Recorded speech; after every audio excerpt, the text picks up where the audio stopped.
Chapter 870. Qing was highly accomplished in music, and had done a lot of research on Western classical music and Chinese folk music. Sometimes she would help her friends out by composing music for movies, dramas, and so on. Hence, wherever she went, she liked to go to a concert hall or a variety of musical instrument shop. Perhaps this was what most people meant by talent. The musical instrument shop in Shitang ancient town sold traditional musical instruments. Although there was nothing special about it, Qing still had a lot of fun shopping around. She even had a good chat with the artistic lady boss and tried out a few musical instruments in the shop. Her natural arrangements amazed the artistic lady boss.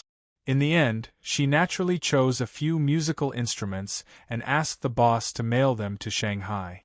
This time, Qin Sheng was very straightforward when he took out the money.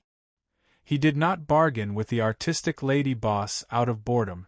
Otherwise, he would definitely be despised. After coming out of the musical instrument shop, Qing was in a good mood. She seemed to want more and kept talking to Qin Sheng about music. Although Qin Sheng did not understand some of it, he was still willing to be a qualified listener. As long as Qing was happy, it was fine. The roadside in front was so lively, which diverted Qing attention. She pulled Qin Sheng over happily to join in the fun. It was rare to go out, not to mention it was the first time she went out with Qin Sheng. Qing behaved very casually and naturally, unlike when she was in Shanghai, who did not care about anything. The night was blurred, the crowd was lively, and danger came unexpectedly. Qin Sheng and Qing were immersed in a romantic world of two and did not feel the approaching danger. The man looked like an ordinary tourist.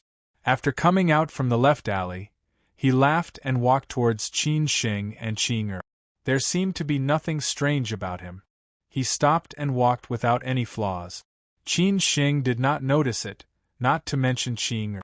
The man did not seem to be in a hurry. He waited for a few minutes before choosing to make his move. This was because this was the most crowded place in the crowd, and he also chose the best time. When Qin Sheng and Qing's attention was all on the lively scene in front, he finally sped up and silently pulled out the dagger hidden in his sleeve. With a vicious look in his eyes, he went straight for his target. However, his target was not Qin Sheng, but Qing. This was somewhat thought-provoking. 1 step, 2 steps, the distance was getting closer and the crowd was getting denser and denser. Qin Sheng and Qing's attention was still on the front. When there were only 2 steps left, the man suddenly took a step forward and stabbed the dagger in his hand directly at Qing, the fairy who did not know the ugliness of the world. The ending seemed to have been decided. A tragedy was about to happen. Perhaps it was because of his natural vigilance against danger. When the man made his move, Qin Sheng finally felt that something was wrong. He suddenly turned his head to the right and happened to witness the process of the man making his move. Qin Sheng turned pale with fright and subconsciously wanted to pull Qing into his arms, but everything seemed to be too late. At this moment, Qin Sheng's brain seemed to have short-circuited. If the tragedy really happened and Qing died like this, he really didn't know how to face Uncle Jiang. He would fall into endless regret and guilt. How could he face all this? This man was wearing a cap, sportswear, and a backpack on his back. He looked like an ordinary tourist, but who would know that he was such a dangerous and ruthless person? Just when the man thought that he had succeeded, someone suddenly blocked his way. This Cheng Yaojin was Chang Baji, who had been protecting Qin Sheng in the dark. He had long noticed this man. When the man gradually approached Qin Sheng, Chang Baji also quietly walked over. When the man chose to take action, Chang Baji had already found the right opportunity. In addition, other people were also approaching Qin Sheng, and at the same time, they were vigilant of other dangers around them. However, they did not act rashly, nor did they disturb Qin Sheng's side. Otherwise, it might cause unnecessary panic. Everything they did was so tacit. Therefore, the moment the man made his move, Chang Baji also made his move. Seeing that the dagger was about to stab into Qing Er's body, the man was extremely excited. However, his hand was directly grabbed by Chang Baji halfway, and he could no longer move an inch forward. The man's face instantly turned cold. He wanted to struggle and resist. He did not want to give up so easily. However, Chang Baji had already wrapped his arms around the man's neck, and at the same time, covered the man's mouth. Suddenly, Chang Baji forcefully twisted the man's direction and directly stabbed the man's abdomen with the dagger. At this moment, the man's face was somewhat hideous. He had never thought that the final result would be like this. However, the result had already happened, and it was impossible for him to regret it. Who asked him to meet an opponent like Chang Baji? It was nothing more than seeking his own death. The whole process was not sloppy. The man just leaned on Chang Baji's shoulder, as if he had died with a remaining grievance. The two bodyguards of the Qin family surrounded Chang Baji and the man on both sides. In the dark, no passerby would know what had happened here. They would think that it was a reunion of old friends, or a friend who had drunk too much. When Chang Baji appeared, Qin Xing finally let out a long sigh of relief. As for what happened later, he had already seen it. Although the tragedy did not happen, he still had some lingering fear. He did not expect that he would encounter danger here. He was really careless. This reminded him. Qing was suddenly pulled into Qin Xing's arms. She was startled. She did not know what Qin Xing meant. She asked confusedly, "What's wrong?" Qin Xing did not want Qing to see the dark side of this world. He looked at Qing affectionately. Before Qing came to her senses, he had already kissed her delicate and beautiful lips. At this moment, what else could Qing think of? The only thing left in her mind was that she had been taken advantage of by Qin Xing. Moreover, they were on the streets of Shitong ancient town. How could she be so shameless? On the other side, Chang Baji had already taken the man away with the two bodyguards of the Qin family. Qin Xing did not need to worry about the rest of the things. Chang Baji would handle it well. At this moment, Qin Xing let go of Qing. Qing face was crimson. She lowered her head and dared not look directly at Qin Xing. Qin Xing liked this look of Qing who was reluctant but shy at the same time. He could not help but hold her tightly in his arms.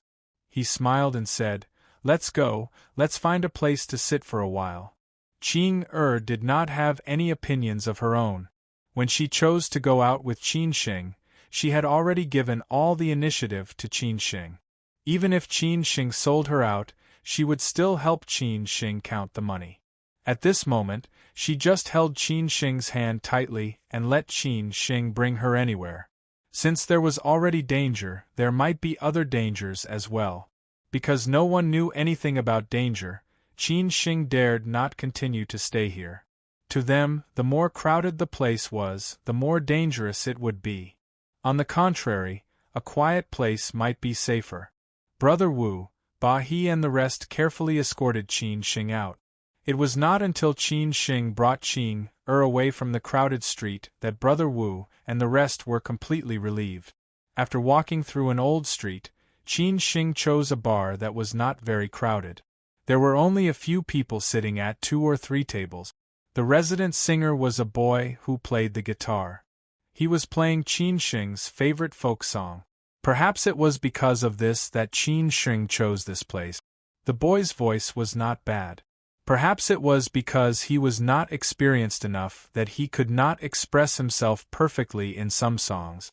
When Qing and Qin Xing walked in, Qing naturally became the most dazzling presence in the bar. Even the resident singer paused slightly and stared at this lady in Cheongsam. Qing was a little embarrassed and quickly followed Qin Xing to a booth in the corner. The waiter immediately ran over and asked what they wanted to drink. Perhaps it was because he was too self-conscious.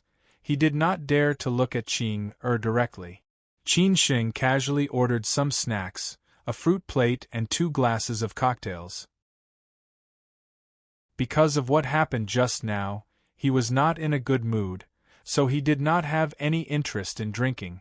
That was why he chose cocktails. Ching did not mind.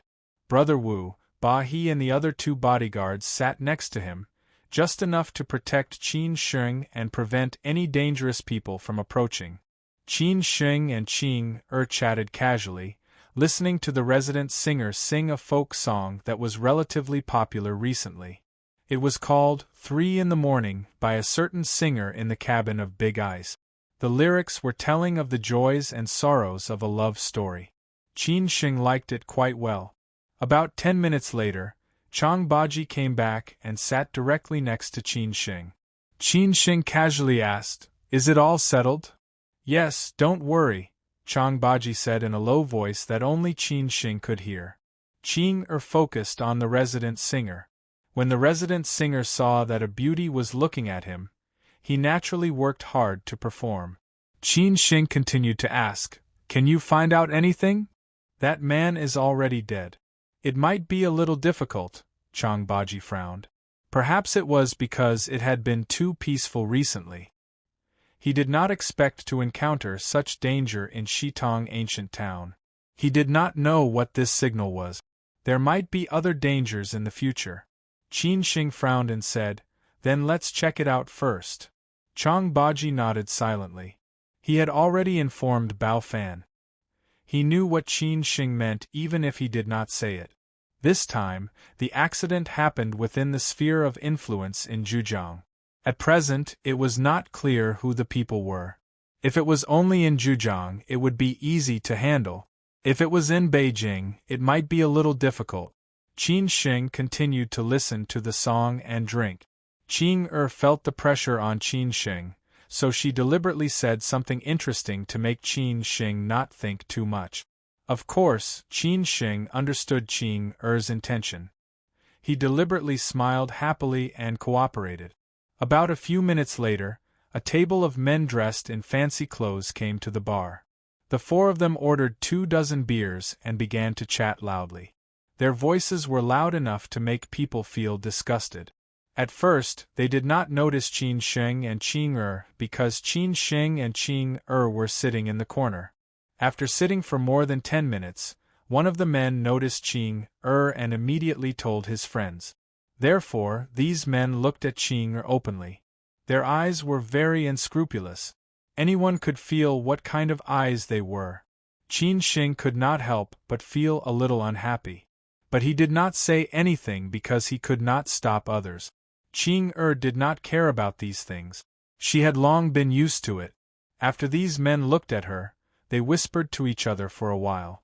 Not long after, one of them, who looked like a hooligan, slowly walked towards Qin Sheng and Qing with a glass of wine. When they first walked into the bar, Chang Baji and the others had already seen them. At the same time, they were monitoring their every move. If they dared to do anything dangerous, they would not show any mercy. Therefore, now that this man walked over, Brother Wu subconsciously wanted to stand up and stop him. But on the other side, Qin Sheng signaled with his eyes that there was no need to make a fuss.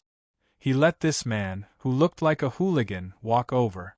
After the man walked over, he directly ignored Qin Sheng's existence. He directly held a glass of wine and said to Qing "Beauty, do me the honor of having a glass of wine." Qing hated this kind of man the most. She did not pay attention to him at all. She just turned her head and continued to listen to the resident singer singing. Moreover, with Qin Sheng present, she was not afraid of this man messing around. Qin Sheng was in a bad mood. At this time, he did not stand on ceremony. He directly said, "This is my girlfriend. If you don't want to die, hurry up and get lost." The man thought that he was a local and had some background. He thought that Qin Sheng and Qing were just tourists. It was not that they had never bullied tourists before. Naturally, he did not take Qin Sheng seriously. He said angrily, "What the f***ck did you say? You dare to say it again?" Qin Sheng stared at the man and said, "I asked you to get lost." The man did not expect this tourist to be so arrogant. How could he lose face in front of a beauty? Moreover, he had drunk so much wine. This was already the second round. He directly said angrily, F***CKU. After that, he raised the glass in his hand and wanted to smash it on Qin Shing's face. However, when he just raised the glass, he found that his arm was controlled by someone. He did not know when Brother Wu had stood up and directly grabbed the man's arm. Before the man came back to his senses, Brother Wu poured the wine in the glass on the man's head. At the same time, he did not hesitate to slap him. He said angrily, "Don't ask for death." Brother Wu's slap was not small. The man was directly knocked to the ground. It could be said that he was stunned. His head was buzzing and his eyes were full of stars. He sat on the ground for a while and could not get up. There was no chance for him to fight back. With such a big movement here, everyone in the bar saw it. Even the resident singer was so scared that he did not dare to sing, let alone the man's other friends. How could they tolerate being beaten up by others in their territory? They stood up without hesitation and rushed over. When they rushed over, Chang Baji and the others also stood up and blocked their way at the same time. Chang Baji chuckled and said, "Get lost." At this time, this group of hooligans seemed to realize that they had provoked a big shot that they should not have. Not everyone could have such a scene, so they could not help but feel a little guilty. Obviously, they were not a match for the other party. The man who came to strike up a conversation also realized that something was wrong. He almost rolled and crawled back to his friend's side, for fear that he would be severely beaten up if he was too slow. When he returned to his friend's side, the man was finally relieved. The two friends hurriedly helped him up, not knowing whether he was reckless, or because he wanted to save face, or because he was really capable. The man looked at Chang Baji and the others and sneered with a playful smile. "Okay, you have a lot of people, don't you? Well, you wait for me." Brother Wu did not want to talk nonsense with them. If it were not for Qin Shing's reluctance to fight, he would have beaten up this group of hooligans. Therefore, he directly scolded, "Get lost." Just like that, the men left in a sorry state. Everything returned to the original state. Brother Wu walked to Qin Shing's side and asked in a low voice, "Young master, shall we go?" "Why should we go?" Qin Shing said disapprovingly. "There must be something wrong when things are abnormal." Brother Wu did not speak anymore. Naturally, he understood what Qin Shing meant. Chapter 871. Qin Shing always thought that most coincidences were intentional. Since it was not peaceful tonight, there must be something wrong. Therefore, he waited here quietly, waiting to see what tricks the culprits had up their sleeves. Otherwise, even if he returned to his place, he would not be safe. After drinking a cocktail and a few bottles of beer, Qin Shing finally felt relaxed. He looked at Qing and asked, "Qing, do you want to hear me sing?" Qing eyes lit up when she heard this. She nodded and said, "Yes." Not knowing why, Qing had an inexplicable trust in Qin Shing. She did not ask if he could sing or what songs he could sing. Her subconscious reaction was to listen to Qin Shing sing, because she had never heard Qin Shing sing before. After the resident singer finished his song, Qin Shing slowly walked up to him and whispered something. The resident singer was very surprised and handed the guitar to Qin Shing. He gladly agreed to Qin Shing's request. He also wanted to hear this man's singing level. He should be very good. Otherwise, how could he pursue such a beautiful woman? He could only look up to such a beautiful woman in this life. He was destined not to be with her in this life. It was already a great honor to meet her in this life. Qin Shing had not sung for a long time. He even seldom went to places like KTV. In the past, he was an artistic youth.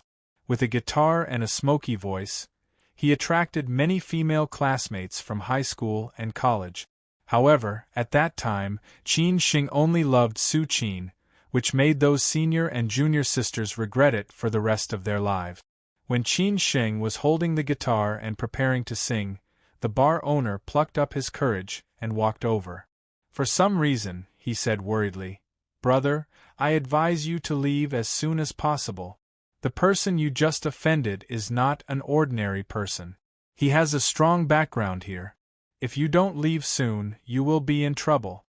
Qin Shing did not know whether the middle-aged boss was thinking about him or worried about the safety of his bar. It seemed that the middle-aged boss was not a local. He should be a foreigner who came here to do business. After all, most of the bar owners in this ancient city were foreigners. Life was not easy. No one wanted to make trouble or offend others. Even if the boss had this purpose, Qin Shing could understand. He said half-jokingly, "Boss, are you afraid of being involved in a fire at the city gate? Don't worry, I'll bear all the losses tonight. Boss just needs to give me a number." Qin Shing's generosity made the boss somewhat embarrassed. Although he had the same idea, he did not want these people in front of him to suffer. He had no choice but to say, "Although I'm also worried about the bar, I'm more worried about you. Those guys are not good people. Listen to me. Boss, I'm very good at singing folk songs. Why don't you listen to me and see if I can be a resident singer here?" Qin Shing said with a smile. What did he mean? Obviously, he had completely rejected the boss. Of course, the boss understood what Qin Shing meant. He let out a long sigh, turned around, and left. He had said what he needed to say. It was just that they were disobedient. At most, he would help them call the police. Qin Shing picked up the resident singer's guitar and tried it. It seemed that it was not right, so he adjusted it again. The guitar looked very cheap and ordinary. Of course, it could not be compared with those guitars that cost tens of thousands. But for a singer, these instruments were actually just auxiliary. What really moved people's hearts was often the singing. Qin Er's face was full of expectation. Yujbak and the others were also very curious. They had never seen Qin Shing sing. They did not expect that this seemingly domineering but actually calm and experienced young master could play the guitar and sing. However, Chang Baji had long been used to it. Qin Shing originally had the advantage of drinking too much, but he had never used it to play it. After the tuning, Qin Shing tried the microphone again. Everything was fine. Then he shouted in his deep voice, one song, spring, summer, autumn, and winter. This song, spring, summer, autumn, and winter, is for the most beautiful you tonight. When he said this, Qin Shing naturally looked at Qin Er. Qin Er was a little embarrassed, but she was really very happy in her heart. The others also knew what Qin Shing meant. Tonight, except for Qin Er, the great beauty, who dared to say that they were beautiful. That spring, I was lost in a dream, that summer was as quiet as her, that autumn's wind came into my panicked ears, that winter was without you if you weren't in the dream of spring, if you weren't in the street corner in the summer, even if the autumn wind couldn't bring you back. Her me heart is like the cold winter, spring, summer, autumn, and winter lost you. How can I live through the 4 seasons, to ramble on aimlessly? Let me soliloquize whose memories spring, summer, autumn, and winter let you go. How can you let me be calm? Your words are like the autumn wind without. When he finished singing for the first time, Qin Shing had already conquered everyone. He was quite confident in his attainments in folk songs. This song was changed to his smoky voice, and it would be even more interesting. Qin Er had already somewhat admired Qin Shing. She did not expect Qin Shing to be so outstanding. This made Qin Er, who was originally very fond of music, admire Qin Shing even more. Other reactions were needless to say. The few bodyguards of the Qin family were all stunned, but no one disturbed Qin Shing's interest. When Qin Shing played and sang, it seemed that he had entered his own world. No matter the traffic outside or the desolation and loneliness outside, he just sang quietly. Watching the wild geese return to the distance together, thinking of the girl accompanying you in your heart, watching the falling leaves, the hesitation of returning home, keeping the habitual imagination. When the last line of the lyrics was finished, Qin Shing gently stroked the strings and quietly put down the guitar. He returned to his seat unhurriedly. Everyone was still immersed in Qin Shing's singing, as if they were listening to a touching story. Or maybe they were thinking of their own stories. After all, everyone's life trajectory was different. Qing was the first to come back to her senses. Although Qin Shing said that this song was for her, she heard another story from Qin Shing's song. She could not help but ask, "How is she?" Qin Shing did not know how to answer. Just as Qing said, when he sang this song, he inexplicably thought of the girl who had accompanied him through 6 or 7 years of youth. How was that girl? She did not seem to be well. All this, of course, was his fault. Before Qin Shing could answer, the noise at the entrance of the bar woke everyone up. When everyone just came back to their senses, 20 to 30 men suddenly rushed into the bar, led by the gangster who had been humiliated by Qin Shing just now. They really came. This scene somewhat shocked the onlookers, but it was within Qin Shing's and the others' expectations. After the leader of the gangsters who had been beaten came in, he shouted very arrogantly, "It's none of your business, get out of here!" The guests at the other tables were already scared to see this scene. They did not dare to stay here and ran out without hesitation. Those who had a little bit of conscience would even leave money for the drink. The other tables did not dare to care about these things. At this time, the boss was very depressed. As expected, something had happened. It was really 8 lifetimes of bad luck. Qin Shing and the others did not seem to take it seriously. It was really like a dragon swimming in shallow water being played by shrimp. All the cats and dogs were showing off in front of the expert. The people in this small place were really a little bit not good. When this group of people was unscrupulous, when they walked towards Qin Shing and the others, Chang Baji and Yujbak directly blocked their way with the Qin family's bodyguard. They did not give way at all. Even if they had more people, so what? It was not enough to fight at all. They just did not want to make things bigger. "If you don't want to die, get out of my way," the leader of the gangsters said angrily. Brother Wu looked sinister and said, "You're courting death. I dare you to say that again." The gangster glared at Brother Wu and shouted. This time he brought so many people here. He was really full of confidence. Moreover, his brother-in-law was the leader of the county.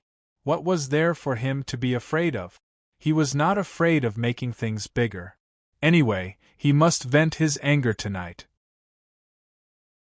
Brother Wu did not want to talk nonsense. He wanted to directly teach this animal a lesson. Qin Shing slowly stood up and said, "When you go out, don't hurt the harmony if you can. Let me talk." Qing was still sitting there. She did not need to worry about these trivial things. But seeing such a scene, she was more or less worried. After Qin Shing walked between Chang Baji and Brother Wu, he said happily, "Big brother, what do you want?" The gangster sneered and said, "What? Are you afraid now? Where is your ability just now? Let me tell you, none of you can leave tonight. Big brother, just now we have eyes but did not recognize Mount Tai. We offended you presumptuously.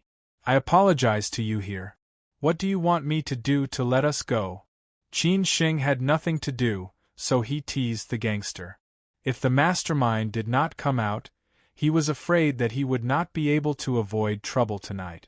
The gangster really did not want to let Qin Shing go. But when he thought of the fairy-like beauty, he was a little tempted. After thinking for a moment, he said happily, "It is actually quite easy for us to let you go. It depends on whether you agree or not." Qin Shing did not need to think to know what it was. He asked, "Big brother, what do you say?" "It is very simple. Let your girlfriend accompany me for a night. Then you kowtow to me and apologize. I will pretend that nothing happened. How about it?" The gangster said very proudly. He did not believe that this man would not agree. There were only a few of them. They had so many people here. Why would they be afraid of them? Actually, Chang Baji and the others were all wearing ordinary casual clothes. Normally, the other bodyguards of the Qin family would dress very formally. However, Qin Shing came out to relax, so he naturally did not want to be too high-profile. Therefore, He was not afraid of these gangsters at all. He thought that these gangsters were just his friends. You are looking for death, big brother. Qin Sheng was not angry but laughed. The gangster still said recklessly, then let's see who dies first. But as soon as he finished this sentence, Brother Wu, who was in front of him, had already moved like lightning. He pulled the gangster to his side and grabbed his throat with his left hand. A dagger appeared out of nowhere in his right hand and directly pressed against the gangster's neck. The tip of the dagger had pierced the skin and flesh, and blood was flowing down. Until this moment, the gangster was completely panicked and shouted, "What do you want to do?" The gangsters opposite wanted to rush up, but they were also a little scared when they saw such a scene. No one thought that things would happen like this. It was really interesting. The gangster braced himself and shouted, "Kill me if you have the ability. Do you dare?" Qin Sheng did not say anything. He really did not know how to deal with this gangster. After all, this was not his territory. If he made too much noise, it would not be good for him. This kind of disgusting fly was really hard to deal with. Just when Qin Sheng was having a headache, there was another noise at the entrance of the bar. A group of men who seemed to be more powerful directly pushed the gangsters blocking the entrance and walked in unscrupulously. Those gangsters originally wanted to see who was so arrogant. But when they saw the few men who led the group, they were instantly scared and did not dare to say anything. They hurriedly made way for them. Qin Sheng let out a long sigh. But they finally came. Chapter 872. The series of events were definitely not coincidental. Qin Sheng had enough patience to wait, and now it finally happened. Compared to this group of gangsters who looked like delinquents, this group of people who came later was not simple at all. Whether it was their clothes or their aura, they completely overwhelmed this group of gangsters. These gangsters seemed to have recognized one of the men. After hurriedly making way for him, they even respectfully called out, "Brotherly." However, this Brotherly did not seem to have a high position in the group behind them. He followed them with a sullen face, and did not even dare to breathe loudly. The two men walking in front of him were more prominent. It could be said that they could kill him in a minute, unless he did not want to live in Jiaxing anymore. At this time, the few men in front had already arrived in front of Qin Sheng and that hooligan. Their subordinates had also blocked all the other hooligans behind them. It was self-evident who was more powerful. At this time, Qin Sheng finally saw the true face of the group. When he saw the two men in front of him, Qin Sheng's expression changed slightly. So this was the case. It seemed that these two were old acquaintances. What was going on? These two old acquaintances were not strangers. They were Luo Changgong, who had helped Qin Sheng before, and Wu Yongchuan, who later became the key chess piece for Qin Sheng to defeat Third Master Wu. Since he could meet them here, Qin Sheng naturally attributed everything that happened tonight to them. However, it seemed that this was not the truth. Luo Changgong and Wu Yongchuan did not expect that they would meet in such a situation tonight. They were just wondering why there were suddenly so many people in the bar. Wasn't it said that only Qin Sheng and his group were in the bar? But now it seemed that the situation was not right, especially when Brother Wu on the opposite side put a dagger on a man's neck. The two parties were at daggers drawn. Everything was enough to show that there was a conflict going on here, and one of the parties involved was Qin Sheng. Just when Luo Changgong and Wu Yongchuan were about to greet Qin Sheng, the gangster controlled by Brother Wu finally recognized the familiar big brother after seeing the group of people who suddenly appeared. He was the man who was called Brotherly by all the gangsters. He often drank and played cards with Brotherly. Brotherly's influence in Jiaxing was not small. In this Shitong ancient town, Brotherly had the final say. Therefore, the gangster who still did not recognize the situation still thought that Brotherly was coming to save him, so he shouted loudly, "Brotherly, help me!" Not only Brotherly, but also Luo Changgong and Wu Yongchuan were confused.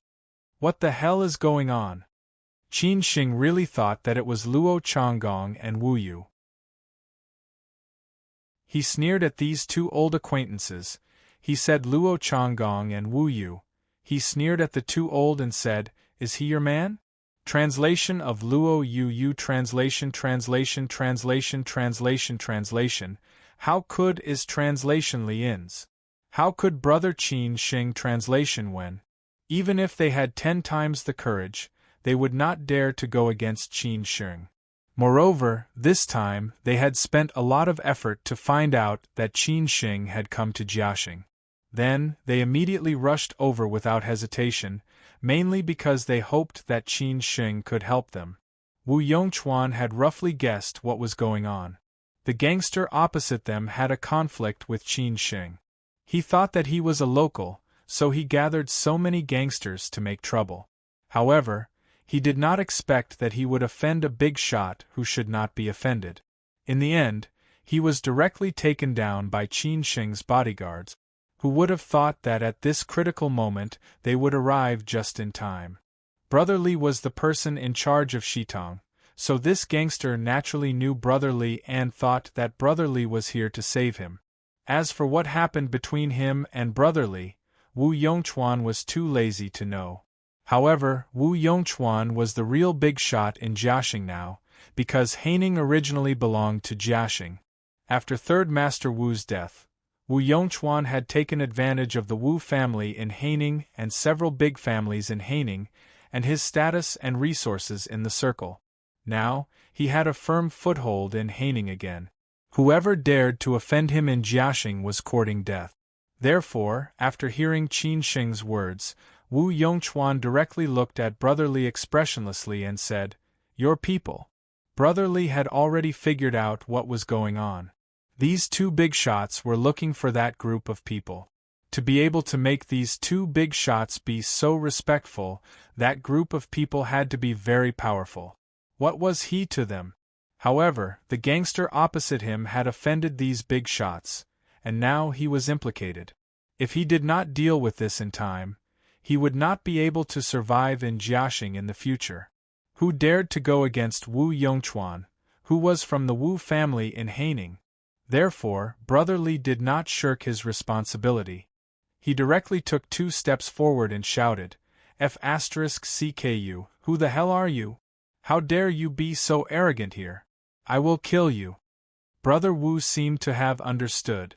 He turned around and looked at Qin Shing. Qin Shing signaled him that he could let go of the gangster. Brother Wu let go of the gangster directly and then pushed him to Brother Li. He laughed and watched how they would perform. After the gangster was let go, Brother Li did not hesitate. He directly slapped the gangster's 2 teeth out. In an instant, the gangster's nose was bruised and his face was swollen. It was obvious that Brother Li had used a lot of strength. After that, he even kicked the gangster's chest. The gangster was kicked to the ground, groaning in pain. He could not get up no matter how hard he tried. After the smooth process was completed, Brother Li hurriedly stepped forward and apologized. "Big bosses, it's all my fault. I didn't discipline my subordinates well and spoiled your mood. Don't worry, I definitely won't let him go. I'll definitely make you satisfied." Qin Shing did not say anything. He did not care whether they were acting or not. He was still expressionless. Obviously, he was very unhappy. Seeing that the situation was so awkward, Wu Yongchuan took action this time. He took 2 steps forward and slapped Brother Li's face.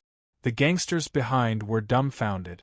Who was so powerful that he dared to hit Brother Li in Shitong? Who do you think you are? Who are you to talk here? Wu Yongchuan scolded him harshly. Brother Long was scolded and beaten, but he was not angry at all. He just hated that gangster so much. After leaving here, he would definitely teach this guy a lesson. Otherwise, he would not have gotten into such trouble.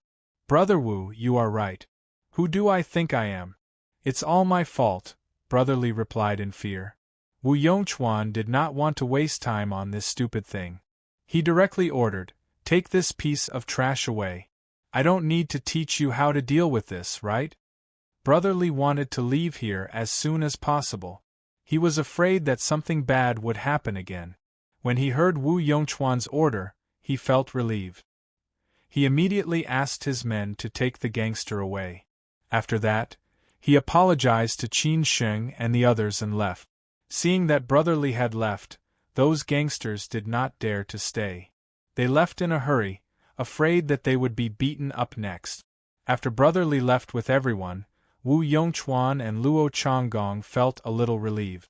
They did not expect that they would be delayed by such a stupid thing. After they looked at each other, Luo Changgong asked all of them to leave the bar and just wait at the door.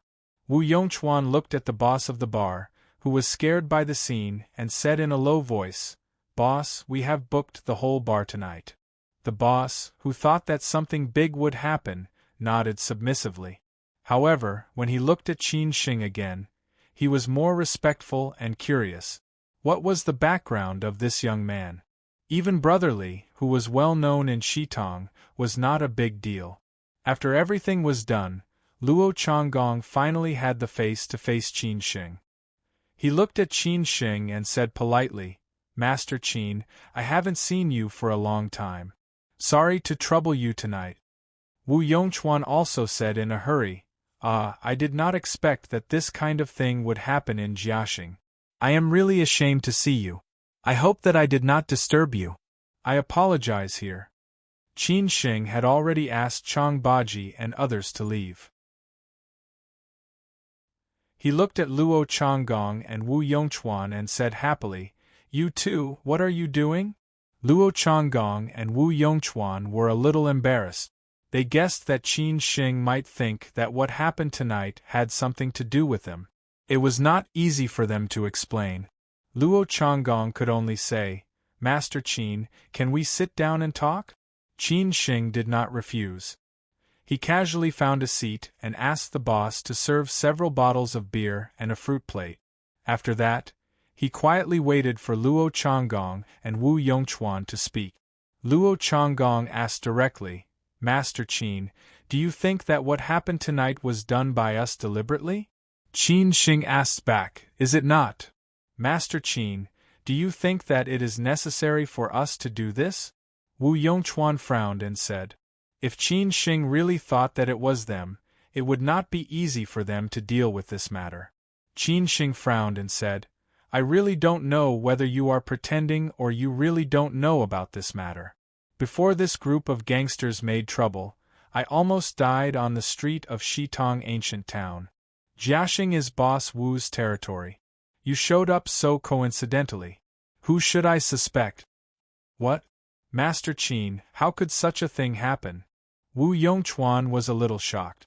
It did not occur to him that such a thing would happen tonight. No wonder Qin Sheng was so angry. Luo Changgong was also a little surprised. It did not occur to him that such a thing would happen. Qin Sheng continued, "Then I want to know how you know my whereabouts. Is it such a coincidence?" Wu Yongchuan hurriedly explained, "Master Qin, I, Wu Yongchuan, swear that I have absolutely nothing to do with what happened to you. As for how we knew that you were in Shitong, it was I who begged Boss Bao. Boss Bao said that he could not help me. He could only ask me to come to you face to face. That was why I went to Shitong. If you don't believe me, you can call Boss Bao now." "I see." Qin Sheng believed Wu Yongchuan's explanation a lot. It did not occur to him that it was Bao Fan who told him. Then why did Bao Fan tell Wu Yongchuan? This was somewhat thought-provoking. However, Qin Sheng still said stubbornly, "Then what about what happened tonight?" Luo Changgong and Wu Yongchuan promised immediately, "Master Qin, since the two things happened in Shitong before we showed up, we will definitely investigate it to the end. We will not take the blame for others. Don't worry. I will send someone to investigate it. If there is any news, I will inform you immediately." Qin Sheng said dubiously, "Then I will wait for your news." This thing was over. Qin Sheng also suspected that someone had used them as a tool. There were a lot of people involved. Qin Sheng also felt that it was a little complicated. It seemed that he had to sort it out slowly later. Qin Shing drank a glass of wine and asked with a smile, "Now, can you tell me why you want to see me?" Luo Changgong originally wanted to say something, but Wu Yongchuan said first, "Master Qin, you seem to have forgotten what you have promised me. I have done what I should do. Master Qin, are you going to fulfill your promise?" Qin Shing deliberately kept him guessing and said, "Oh, Boss Wu, what do you mean?" Wu Yongchuan originally had some resentment towards Qin Shing. However, after all, Luo Changgong was here. Wu Yongchuan did not dare to say that thing. He had to reply, "What do you think it is? But now I don't ask for so much. Now we are in a very bad situation. I hope you can help us." Qin Shing sighed deeply and said, "Boss Wu, it is not that I don't want to help you. It is just that I can't care too much now. During this time, I have been busy in Beijing and have barely intervened in the affairs of Zhejiang. How can I help you?" Luo Changgong signaled Wu Yongchuan to let him say it. After all, he and Qin Shing were friends. Now he and Wu Yongchuan were in the same boat. No matter who died, it would not be good. So he said, "Master Qin, in fact, it is not a big deal. We know that you have a good relationship with the old monk and boss Hu. We hope you can help us. In this way we will be in a better situation." "What can I do?" Qin Shing asked casually. However, Luo Changgong was kind to him, and Wu Yongchuan could be said to have helped him a lot. If it was not troublesome, he would have no objection. It could be said that this was the end. Luo Changgong whispered, "What do you want, Master Qin?" Qin Shing suddenly laughed and said, forget it. It is just a joke. We are old friends. Brother Luo was kind to me when I was in Hangzhou. Later on, I could leave Hangzhou smoothly thanks to Brother Luo. I still remember this kindness. As for Boss Wu, I will not say more." Hearing this, Wu Yongchuan hurriedly asked, "Master Qin, what do you mean?" Qin Shing said directly, "I know what you mean. You just want the old monk, Boss Hu, or the Dugu family to be merciful and not hurt you. Try to put the pressure on second brother. In this way, you will have a chance to integrate your resources and take over the circle." Wu Yongchuan complimented, "Master Qin, you are so smart. You can see through it." Luo Changgong asked, "What do you mean?" Qin Shing hesitated for a moment and said, "Okay. Since you've asked, I'll promise you. I'll contact them and tell them about this. As for whether they'll agree or not, it'll depend on your abilities. If you can reach an agreement, it'll be even better." "Really? Then I will thank you first, Master Qin," Wu Yongchuan said eagerly. Hearing this, Luo Changgong was satisfied. It seemed that this trip to Shitong ancient town was not in vain. At this time, Qin Shing suddenly said, but Wu Yongchuan's face changed.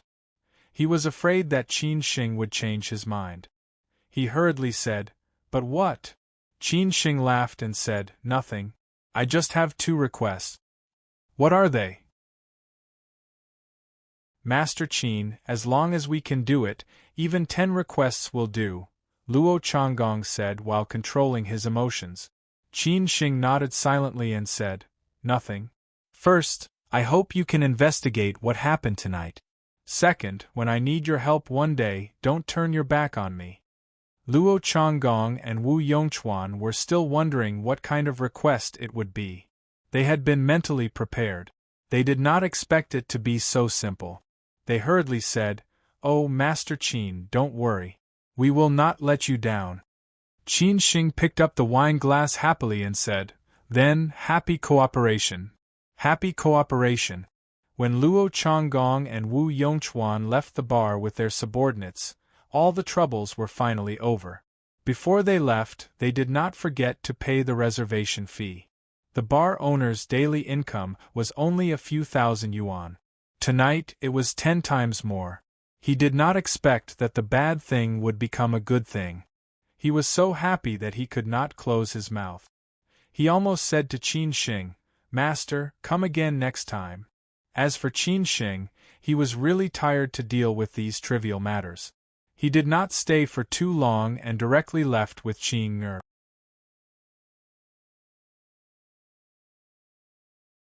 Chapter 873. Originally, Qin Shing brought Qing out to relax, but he did not expect to encounter so many troubles in Shitong ancient town. It was really disappointing. He had long been used to such a life. If there was no trouble, trouble would come to him. However, Qing rarely experienced such things. Even when Jiang Xianbang was in trouble, Qin Shing and Jiang Xianbang protected her very well. When they returned to the courtyard, in order to avoid any more danger, Chang Baji, Brother Wu, and the others strengthened the security. Tonight, they were on guard in the middle of the night, in case someone took advantage of the situation and attacked them. This was very possible. It was better to be safe than sorry. Qin Shing and Qing had already returned to their room. With their current relationship, they only needed to break through the last boundary. Naturally, they lived in the same room. Qing seemed to feel that this should be the way it should be. She was not as shy as the previous 2 times. Even when she was alone with Qin Shing, it was more natural. This was a big suite. After Qin Shing entered the door, he sat on the sofa and pondered. Qing poured a glass of water for Qin Shing. She did not want to disturb Qin Shing. When she was about to turn around and leave, she was unexpectedly pulled into Qin Shing's arms. Qing screamed and seemed to be shocked. When she came back to her senses, she was a little embarrassed because this position was a little ambiguous. She had never sat on Qin Shing's lap like this. Qin Shing was a little embarrassed and said, "It's all my fault. I let those trivial things spoil the fun tonight. I'll accompany you to have a good walk tomorrow." "No, don't think too much. I'm very happy." Qing pursed her lips and chuckled. She was really fine. On the contrary, she was more worried about Qin Shing. She could see that Qin Shing was under a lot of pressure now. He was not as relaxed as when they first met. There was always a smile on his face. Now, Qin Shing's smile had long disappeared, and most of it was a bitter smile. Qing definitely did not know that on the street of Shitong ancient town, she had walked around the gate of hell. If it were not for Chang Baji's timely action, Qing might be lying in the hospital now. This was life, a little mistake could lead to a great difference. Qin Shing did not say much and replied, "That's good. I'm a little tired. I'll go wash up." Qing was not used to this position, so she got up and left awkwardly.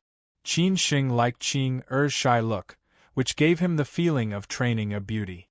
Thinking about the journey he had been with Qing at the beginning, Qing was so disgusted with him, thinking that he was a playboy. Later on, when she was helpless, she trusted him. Later on, she completely walked into her heart. Now, Qing was his woman. It was not easy to go all the way. Sitting on the sofa, Qin Shing's mind wandered for a while. When he came to himself, he made a few more phone calls. He did not want to delay his promise to Luo Changgong and Wu Yongchuan. After all, it was just a piece of cake. As for the result, it depended on them to talk about it. Anyway, it was just a matter of making a few phone calls. However, since he had not contacted them for such a long time, Qin Shing was not sure that those people really recognized him.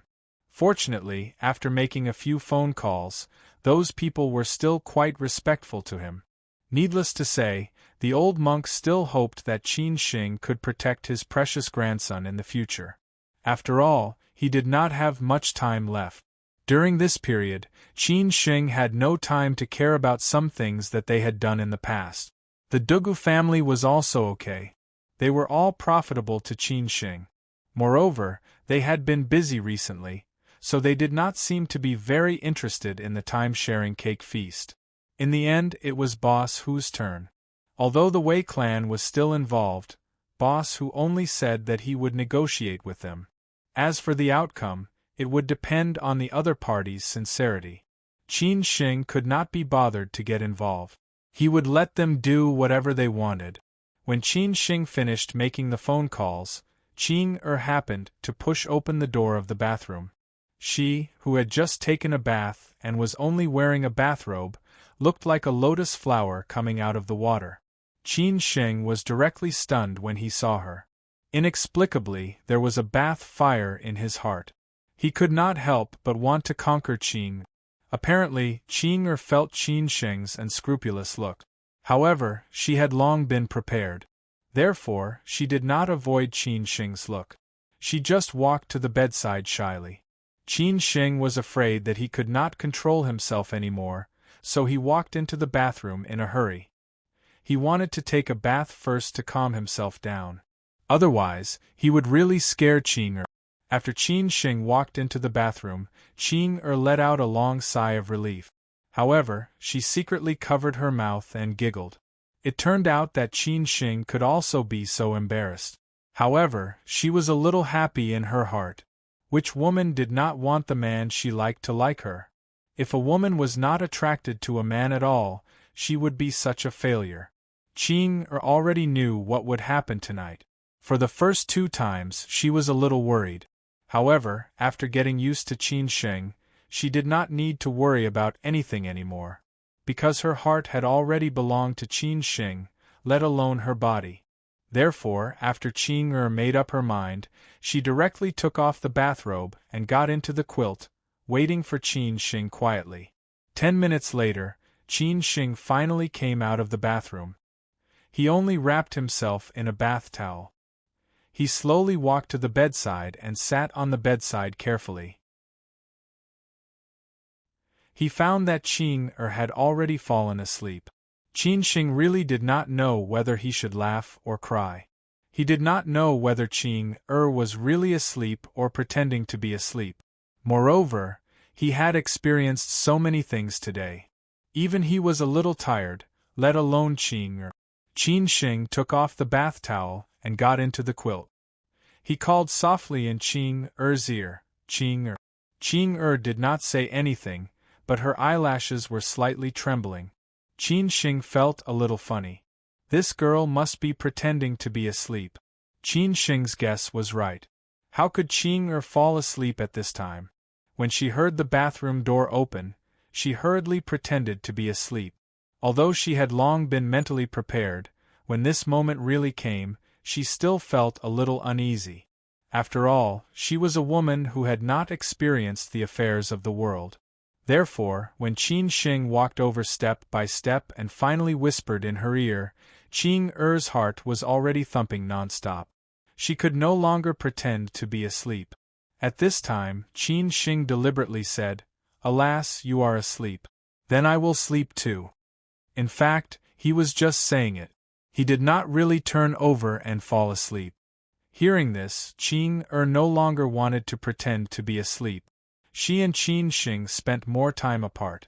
Moreover, Qin Sheng had so many things to do now. Maybe he would leave one day.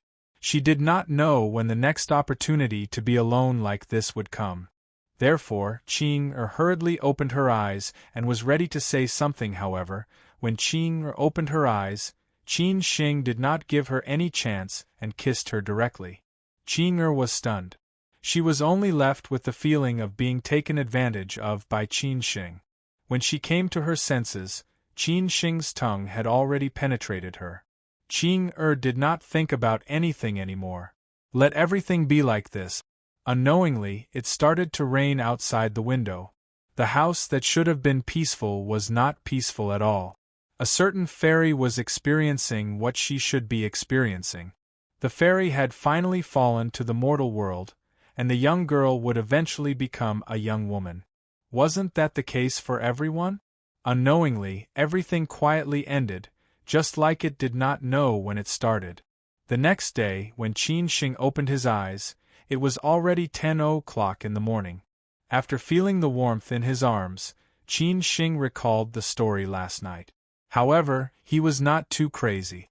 More than that, he felt sorry for Qing.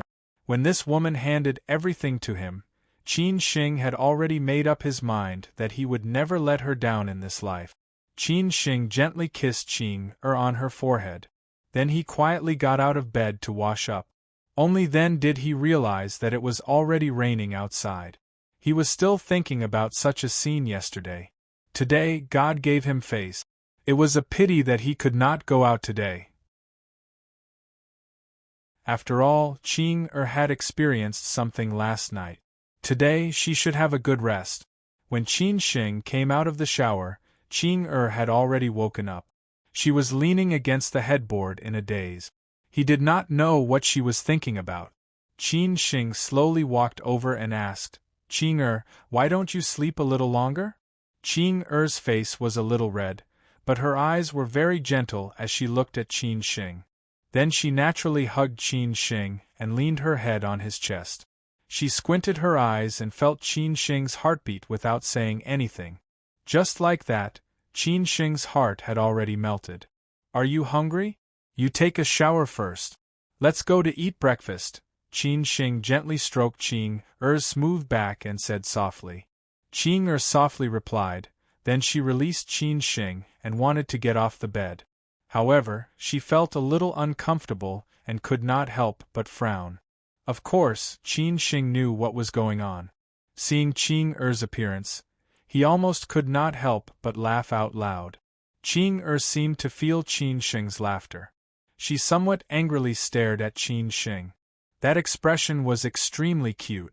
Qin Shing hurriedly said, then shall I carry you to the bathroom? No, I'll go by myself, Qing coldly snorted. Of course, Qin Shing knew that Qing was embarrassed.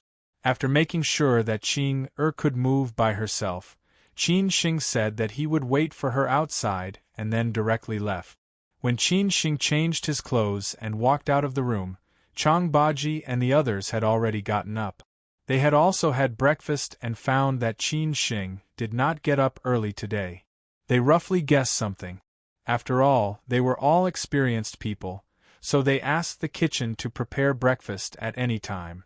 At this time, Chang Baji was under the eaves admiring the rain. The feeling of staying in this small town in Jiangnan was really special.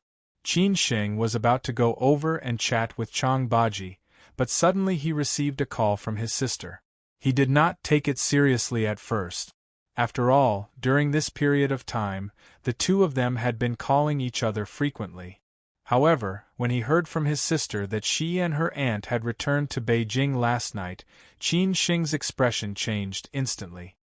He knew that there might be some movements in Beijing. Then he heard that there was some news from the old man and they could go to see the old man. Qin Shing could not help but feel overjoyed. In the end, what his sister meant was that she wanted him to deal with the things in Shanghai and rush back to Beijing as soon as possible. Naturally, Qin Shing readily agreed and said that he would rush back as soon as possible. So when Qing came out of the room, Qin Shing had no choice but to tell her that they had to go back to Shanghai.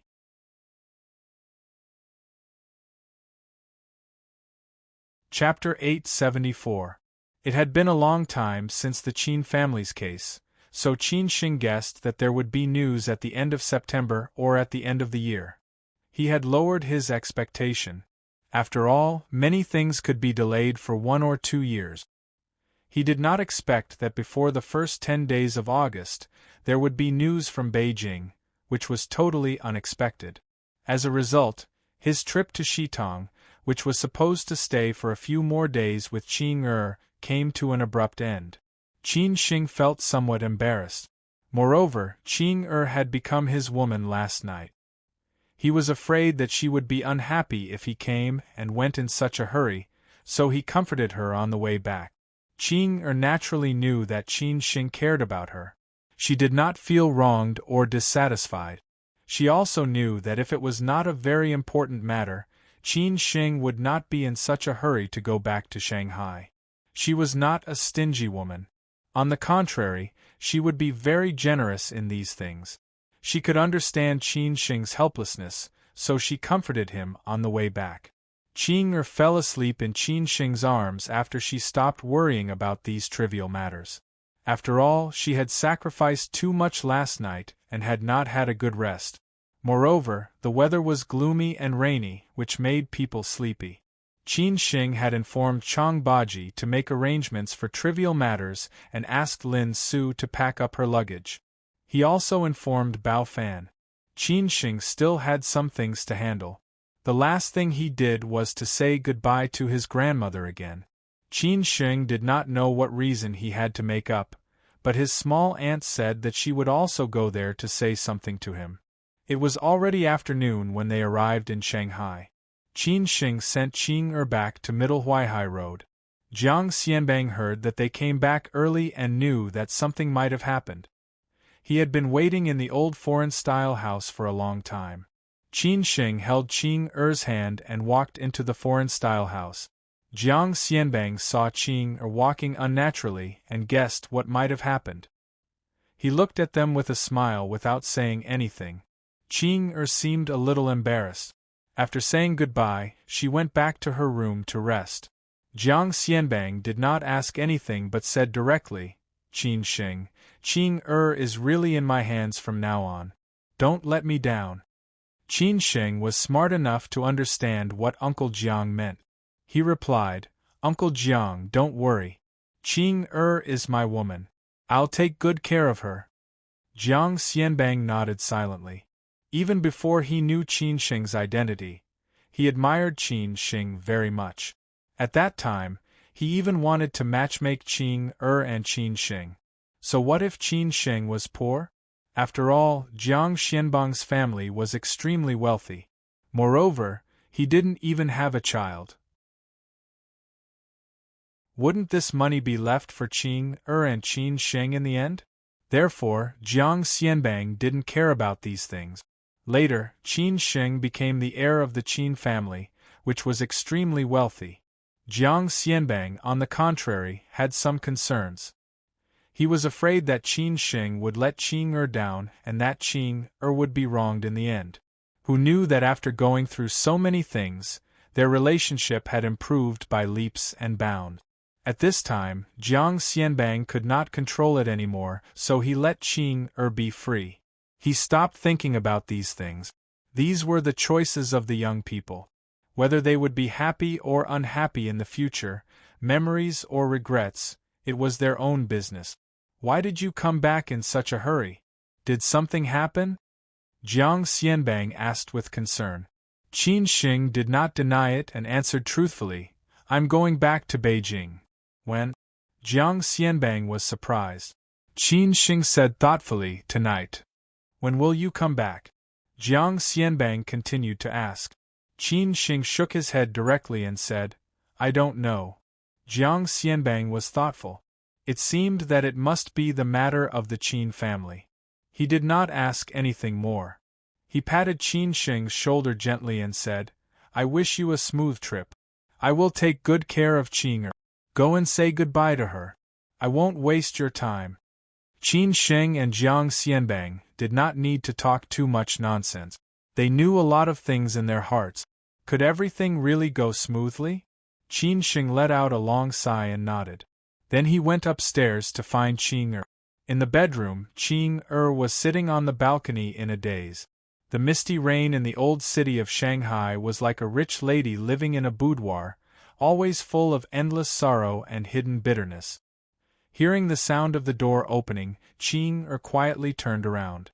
After seeing it was Qin Sheng, a smile immediately appeared on her face. This was how people looked like when they liked someone. After Qin Sheng walked over slowly, he squatted in front of Qing and held her hand. I'm leaving. Qing nodded slightly and said, I know. I don't know when I will come back to Beijing this time. It may be a week or half a month, or a year or half a year. So you have to take care of yourself when I am not here, Qin Sheng said softly. Qing pursed her lips and smiled slightly. Don't worry about me. I will take care of myself. You also have to take care of yourself.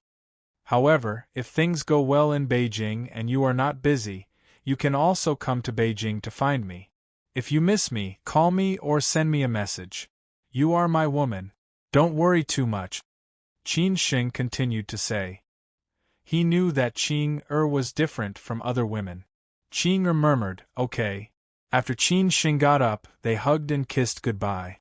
Qin Sheng did not come out to see him off.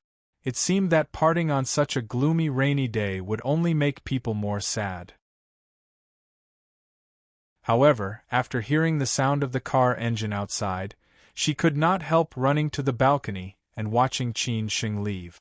Green bamboo hat, green straw raincoat, no return in the slanting wind and drizzle. The distance between Middle Huaihai Road and Sinan Road was very close. Soon, Qin Sheng arrived at the door of his grandmother's house.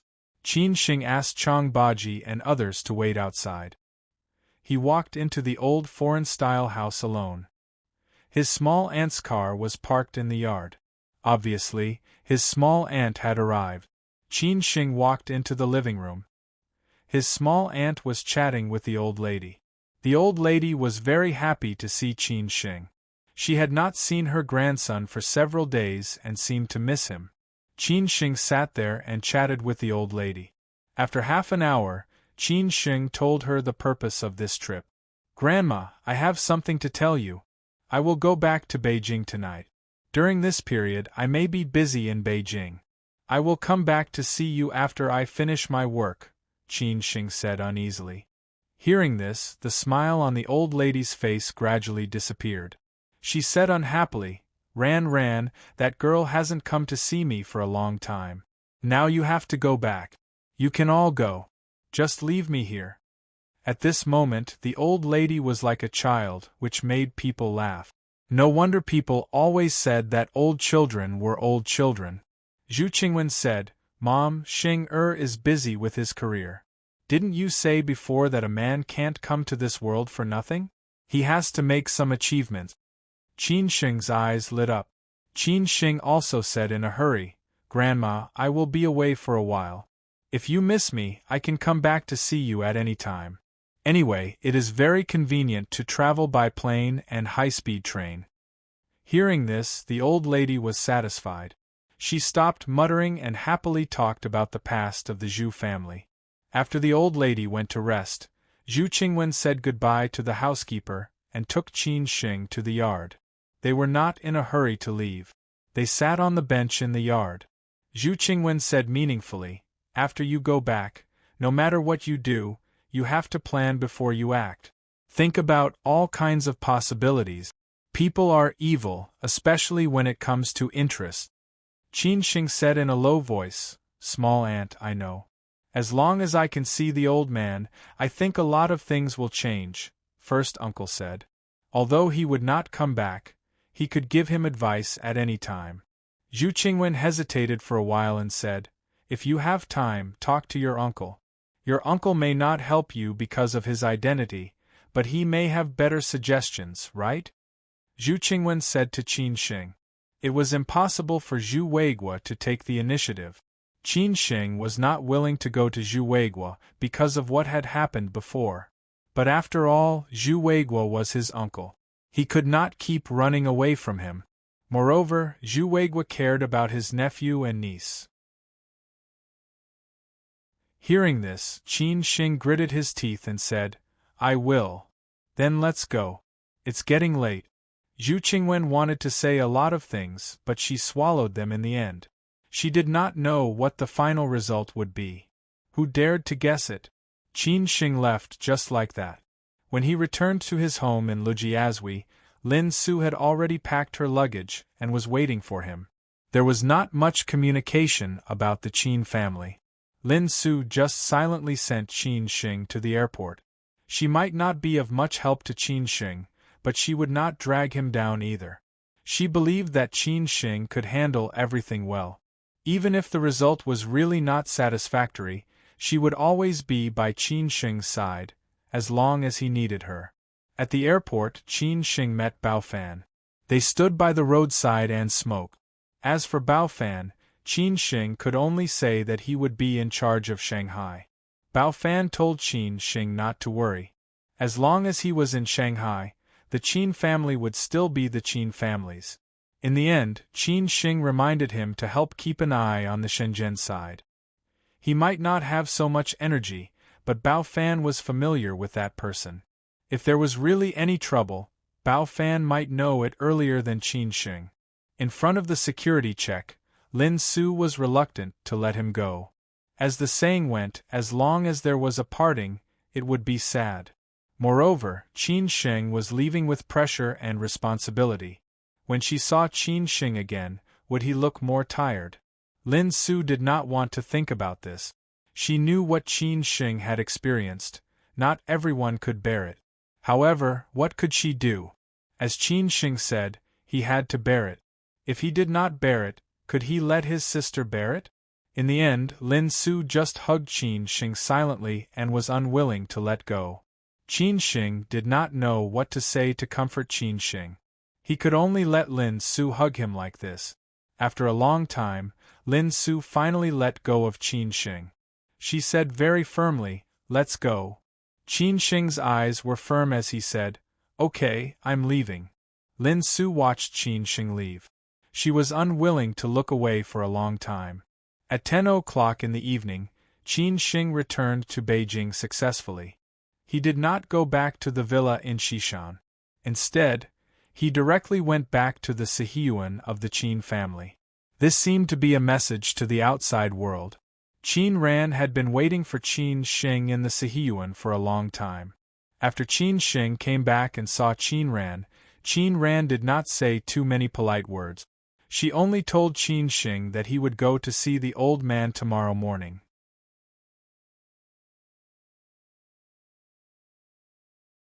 Chapter 875. Qin Shing didn't expect to hear the long-awaited news as soon as he came back. He thought that although there was some movement in Beijing, it might take some time before they could see the old man, or they might not see him at all. He didn't expect that his sister would tell him that they could see the old man tomorrow. That was why the news was so shocking. Before returning to Beijing, he didn't ask his sister about her situation. Anyway, as long as there was a change, there would be a chance. That was why Qin Shing came back overnight.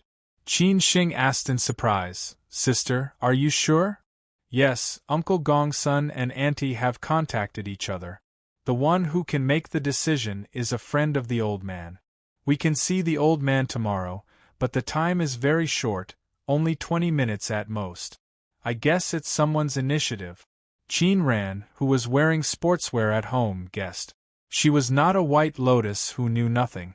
After all, she had been in Siju City for so many years and was influenced by many things since she was a child.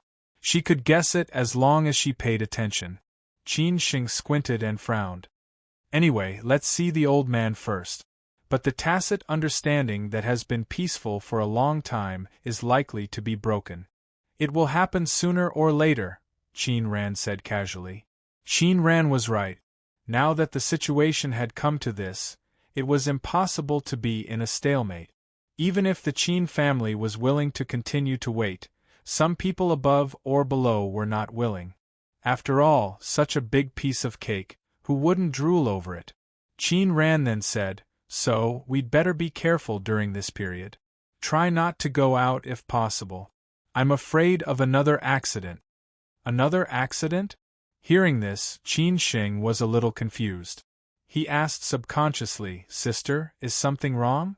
Qin Ran didn't want to say this, but in order to make Qin Shing take it seriously, she hesitated for a while and said, "Last night, before we went back to Beijing, in Changbai Mountain." When Qin Ran finished talking about what happened in Changbai Mountain, Qin Shing's eyes were a little gloomy. He didn't expect such a thing to happen last night. Thinking of his experience in Shitong ancient town last night, Qin Shing's heart suddenly became a little heavy. It seemed that he had thought things too simple last night. It turned out that things were more complicated than he had imagined. In other words, the one who attacked him in Shitong ancient town last night was definitely not an enemy in Shanghai or Zhejiang, but someone else. It was the same group of people who were behind the scenes in Changbai Mountain. This was complicated. Qin Shing didn't mention what happened in Shitong ancient town. He was afraid that he would put too much pressure on his sister and asked, "Sister," he said, "I didn't want you to worry about me. It's over. At least I'm safe in Beijing," Qin Ran said casually. Qin would too, Qin said. "I one will," she said. She can't, who is? Auntie and Yaya didn't come back. They still lived in number 1 Dio Yutai in Yuantan Park. They would pick Auntie up tomorrow and then go to the appointed place. Qin Shing didn't rest. He thought for a while and finally went upstairs to Nangong's room. After thinking for a while, he knocked on the door. Nangong asked who it was and let Qin Shing in. This time, Nangong also came back, more or less because she was worried about the safety of the Qin family. Nangong's room was very simple. It was more like a man's room than a woman's room. There were almost no excessive decorations in it. It was very simple. Everything was arranged very neatly, which was similar to Nangong's character. After seeing Qin Shing come in, Nangong asked in a low voice, "What's the matter?" Out of respect for Nangong, Qin Shing didn't go inside. He just stood at the door and asked, "Are you okay?" "It's just a small injury. Don't make a fuss. I just didn't catch him," Nangong said casually. At the same time, she felt a little guilty. Qin Shing said in a low voice, "He's just a small character. Even if we catch him, it will be useless. Don't work so hard in the future. At this time, the Qin family can't do without anyone, including you. You are not the Qin family's bodyguard, but the old man's adopted daughter. If something really happens to you, how can we explain to the old man? Don't be so pretentious. I don't like it," Nangong snorted. As for what she was thinking in her heart, only she knew. Qin Shing also knew that it was too polite to say these words to Nangong. He had no choice but to say, "I have nothing else to say. I just want to ask you. Go to bed early." After walking out of the room, Qin Shing let out a long sigh of relief. It seemed that it was still not suitable to talk about these things with Nangong. In the future, it would be better to leave such things to his sister. After all, there were more topics between women. Moreover, his sister and Nangong had been together for so many years. Maybe she knew him better. Mornings were always full of vitality and made people full of infinite hope. They were like 18-year-old young people full of longing for the future. After breakfast, Qin Shing and Qin Ran set off. This time, they did not bring too many people with them. After all, there were many taboos. It was not easy for others to give them a chance, so they had to respect others. Therefore, Qin Shing knew Gongsun and Chang Baji, while Nangong stayed at home to guard. At number 1 Diaoyutai, after picking up the ant, they rushed to the agreed place, the entrance of a hotel next to Chaoyang Park. On the way there, Zhao Anji asked Qin Shing about things in Shanghai. Qin Shing also told her truthfully that it was nothing serious, just some trivial things. Qin Shing wanted to ask about Changbai Mountain, but in the end, he held back. What could he do even if he asked? However, about meeting the old man, it seemed that no one took the initiative to mention it. They did not want the atmosphere to be too depressing, nor did they want everyone to be stressed.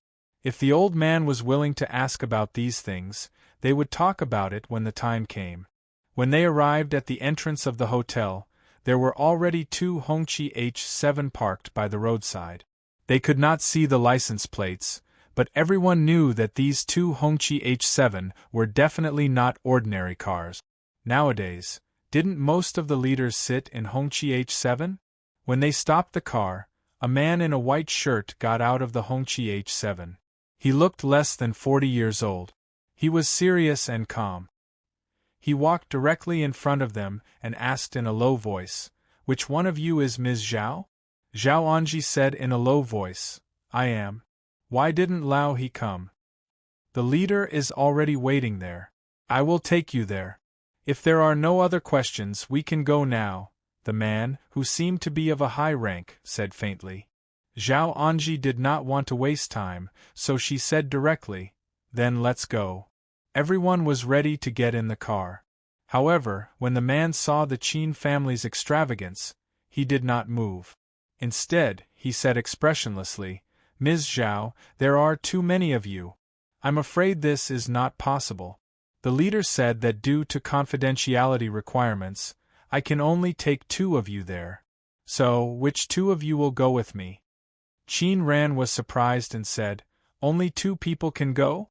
Zhao Anji was also a little dissatisfied and said, "Why only 2? Who said so?" "This is the leader's arrangement. Don't make things difficult for me. So, you should decide as soon as possible, the man said calmly. This was not only the leader's order, but also the organization's discipline. He was only responsible for carrying it out. At the same time, his tone was somewhat unquestionable. The Qin family's people looked at each other. Only 2 people could go. Then, who would go? Could they go without worry? Wouldn't there be any accidents? We can't go either? Chang Baji frowned and said. If he and Gongsun could not go, if something really happened, who would stand up to protect Qin Sheng and the others? This seemed to be a little risky. Qin Sheng looked at Chang Baji and said helplessly, it seems so. There were only 2 places. Zhao Anji, Qin Sheng, and Qin Ran were 3 people. As for who would go, it was still unknown. Obviously, Chang Baji and Gongsun would not be able to go. Who are they? Can you rest assured? Chang Baji said somewhat worriedly. When the man heard Chang Baji's words, he was slightly displeased. He looked at Chang Baji and said, What do you think we are? We are civil servants of the country. What are you worried about? Gongsun pulled Chang Baji to the back and signaled him not to say anything at this time. Since it had already come to this, what else could he do if he did not believe it? You should discuss it as soon as possible, Gongsun said to Zhao Anji, Qin Sheng, and Qin Ran. Zhao Anji had no choice but to call Qin Sheng and Qin Ran to the side. She said thoughtfully, You and your brother decide who will go. I will go with you. No matter what, I am the one who dragged this matter. Even if there is a risk, I have to bear the responsibility. Qin Ran quickly pulled Zhao Anji and said with a smile, Auntie, it is better for us to go. I also miss the old man a little. If the old man has any instructions, we will tell you when we come back. At this time, Qin Sheng had already thought it through. Auntie had to go because she was the only elder in the Qin family who could speak. They were not qualified to contact some important resources and connections, but Auntie had enough qualifications. So if there was any instructions, the old man might want to tell Auntie so that she could help them. As for the rest of the things, he could handle it. But if there was any risk, he would rather bear it himself than his sister. Moreover, he had a certain level of strength, but his sister could not. Sister, don't say anything. Just listen to me. I will go with Auntie. You wait for me here. At least with me, if there is really a problem, you can protect yourself, Qin Sheng said honestly. Qin Ran wanted to continue arguing, but seeing Qin Sheng's determined eyes, she knew that she could not persuade him. In the end, she could only nod and agree. Then let's go. Seeing that the decision had been made, Zhao Anji did not want to waste any more time, so she said directly. Therefore, the Qin family finally decided that Zhao Anji and Qin Sheng would go, and the others would stay here and wait. Originally, Chang Baji wanted to send someone to follow them secretly, but he was dispelled by Gongsun. Gongsun said that if there was no danger, this action would be provoking the other side, and the Qin family would only be in a more difficult situation. Chang Baji had no choice but to give up.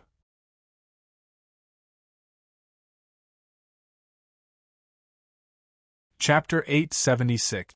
Waiting for a long time, both Qin Sheng and Qin Ran did not know what connections the auntie had used to let them meet the old man, who had been out of contact for 2 months. Their connections must be very powerful. It was a pity that only 2 people could meet the old man now.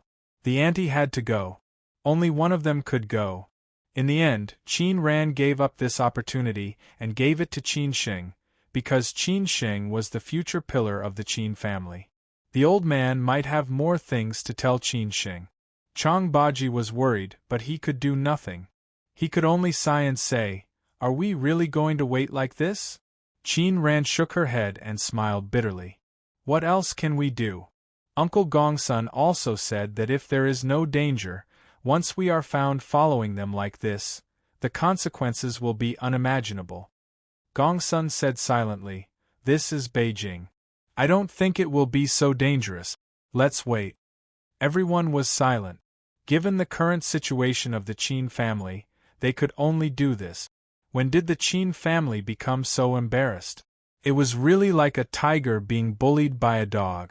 Qin Sheng and Zhao Anji did not take the same car. Instead, they took 2 cars at the request of the middle-aged man. After they got in the car, they found that there were 3 people in each car, including the driver. The one next to them in the back seat was supposed to monitor them. After the 2 cars started, the man in the passenger seat took out a black blindfold at the same time and said to Qin Sheng and Zhao Anji, "I'm sorry, this is the rule. I hope you can understand." Zhao Anji, who was in the car in front, looked at the middle-aged man with a displeased look. The middle-aged man said in a neither servile nor overbearing manner, "Ms. Zhao, this is our job. I hope you can support us and don't make things difficult for us." Zhao Anji hesitated for a moment and finally nodded in agreement. In the car behind, Qin Sheng just glanced at the man and took the initiative to close his eyes, letting the man next to him put on the blindfold for him. After repeatedly confirming that there was no mistake, the man was relieved. Qin Sheng did not resist at all, because he knew that the level of the people who could touch the Qin family might be really high. It was not easy for them to meet the old man today. If they did not do this, obviously these people would not let them meet the old man. So why bother? Once the blindfold was put on, everything was pitch black. The driver seemed to be familiar with the road. There was no sound in the car and no one spoke. Even if they took the initiative to ask something, there was still no response. The only thing they could feel was the change in their surroundings. From the bustling city, they gradually drove to the suburbs where only a few car sounds could be heard. In the end, it was completely silent. Originally, Qin Sheng wanted to use his 5 senses and memory to sort out the route. However, he gave up in the end. Firstly, the driver was obviously very professional and should have received strict training. Qin Sheng had long been dizzy from all the detours. Moreover, many of the roads were not in the north or south direction, which made Qin Sheng feel helpless. Secondly, Qin Sheng felt that even if he knew where the old man was, what could he do? Could it be that he could bring people to rescue the old man? He was definitely courting death. Even if he dared to go, would the old man dare to come out? Because there was only one thing to say. In front of the state, all the so-called rich and powerful families and big shots were not worth mentioning at all. They were like mantises trying to stop a chariot. Therefore, in the end, Qin Sheng might as well just close his eyes and rest. He might as well think about what he should talk about when he met the old man. 2 hours later, they finally arrived at the destination of this trip.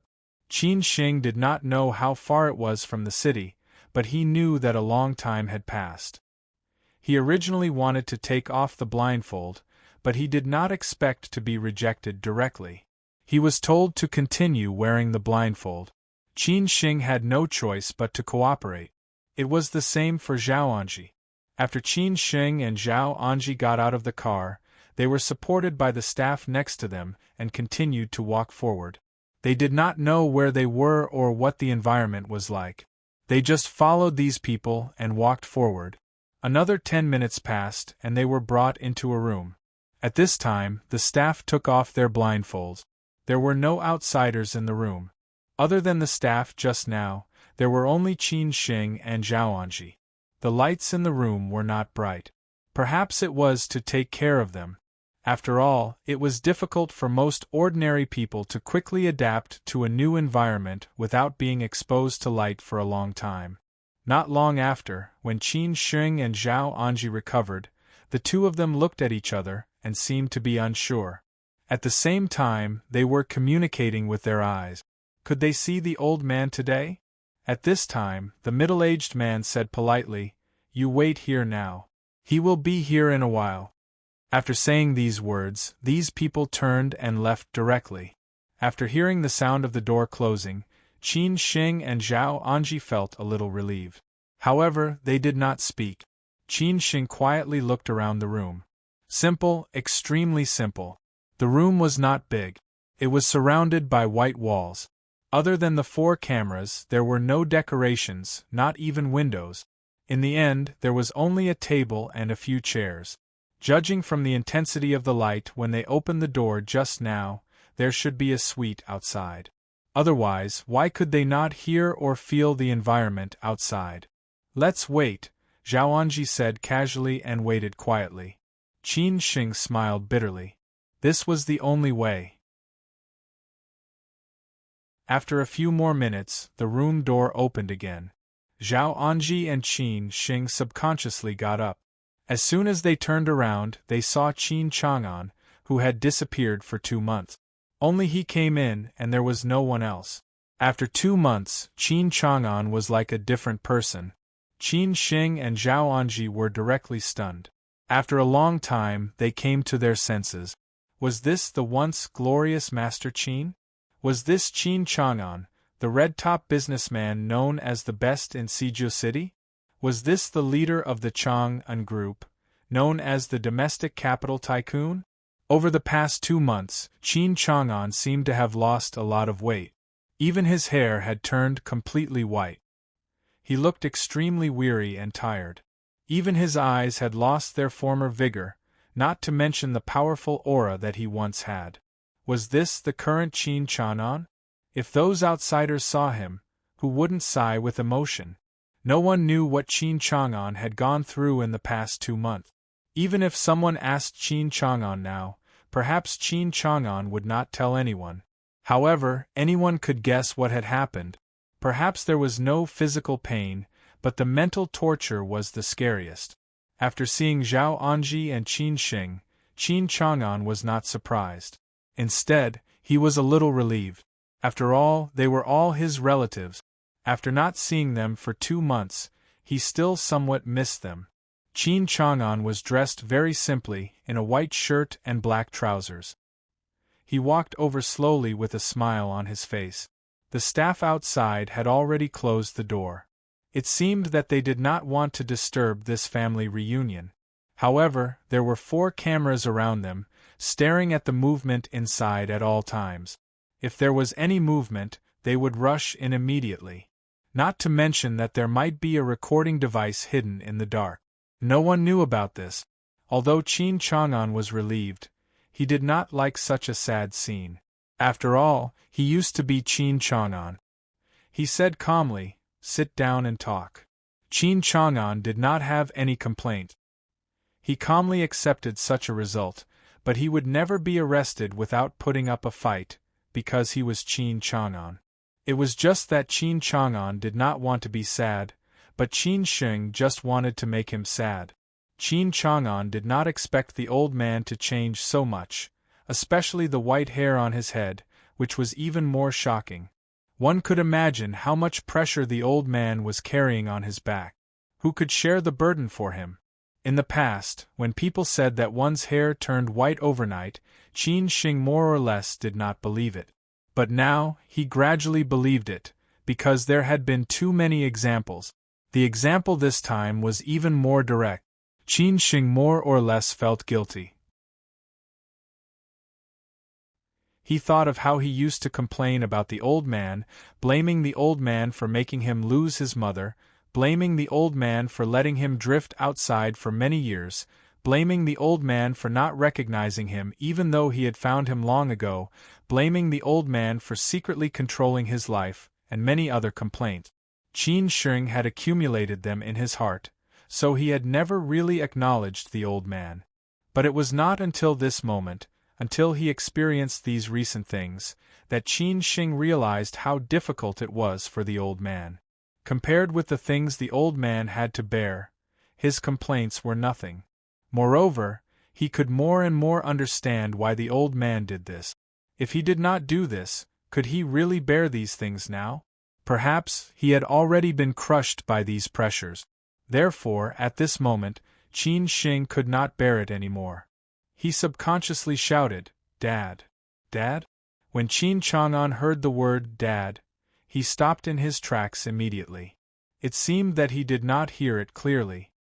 He lifted his head and looked at Qin Sheng with a puzzled expression. However, when he saw Qin Shing's expression and the pair of eyes that were filled with tears, he knew that he did not hear it wrong.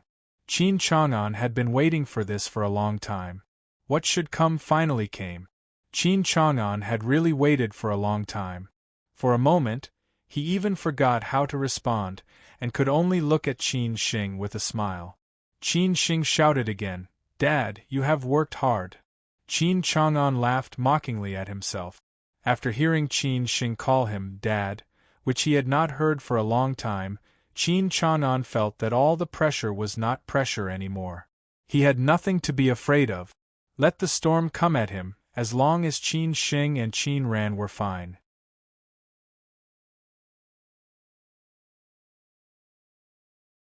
Chapter 877. When we were young, we never knew how much our parents loved us. It was not until we became parents that we realized how much our parents loved us. However, our parents were already old by then. What's more, our children wanted to support them, but their parents were gone. At that time, all we had left was regret. Therefore, the earlier we understood, the luckier we would be. Qin Shing only had regrets about his mother. He believed that his mother, who was so beautiful when she was young, loved him no less than other mothers. However, his mother had passed away many years ago. Qin Shing only had regrets. However, Qin Shing was glad that his father had realized his mistake. Although he regretted it, he still had a chance to make up for it. Every time he saw his father, he felt that his back view was very great. Now, he was no longer great. He was thin and old. Time had left too many scars on his face and body. He always brushed them off lightly, as if everything in front of him had vanished. However, for Qin Shing, his son, no matter how his father did not care about it, it was his father's business. He had to know that it was not easy for his father. He had to let go of those previous resentments and prejudices and really shoulder the responsibility that belonged to him from today onward. Qin Chang'an had been waiting for this, Dad, for a long time. This was the first time that Qin Shing had called him, Dad, in front of him. Although Qin Chang'an did not cry because he was not the kind of person who would show his emotions in front of others, his eyes still turned red. He was happy. He was really happy. This scene also moved Zhao Anji a little. She knew about this father and son. Although Qin Shing had returned to the Qin family long ago, it seemed that he had not really integrated into this big family. The relationship between father and son was always thought-provoking. They were like family but also not like family. It was hard to explain. Zhao Anji originally wanted to say a few words to help them. However, in the end, she felt that based on the character of this father and son, no one would give in easily. Only they could slowly get used to each other. After all, they were father and son and would eventually be together. Now, she finally felt relieved. After a long time, Qin Chang'an came to his senses.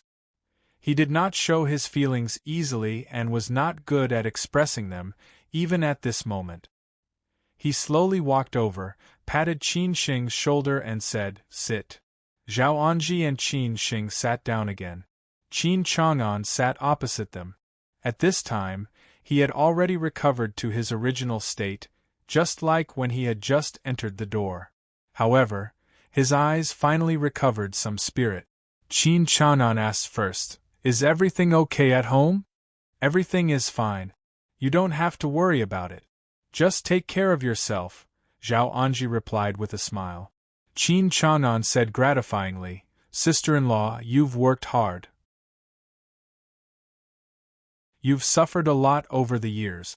I didn't expect that you'd have to help us clean up the mess in the end. The Qin family really owes you too much. I feel somewhat guilty." Zhao Anji shook her head and replied, "We're a family. I'm the daughter-in-law of the Qin family. These are all things that I should do." Qin Chang'an did not say anything too polite. From the beginning to the end, he had approved of this sister-in-law. She had always been sensible and knew when to stop. Consequently, Qin Chang'an turned to look at Qin Shing and asked, "Why didn't your sister come?" "They said that only 2 people could come." My sister asked me to come, Qin Shing answered honestly. Qin Chang'an sighed and said, when I'm not here, take good care of your sister. As the man of the Qin family, you should share more responsibilities. Dad, I know. Don't worry, Qin Shing said firmly. At this time, Qin Chang'an suddenly stood up and said, okay, you've all met. I'm fine here. There's nothing else. You can go back.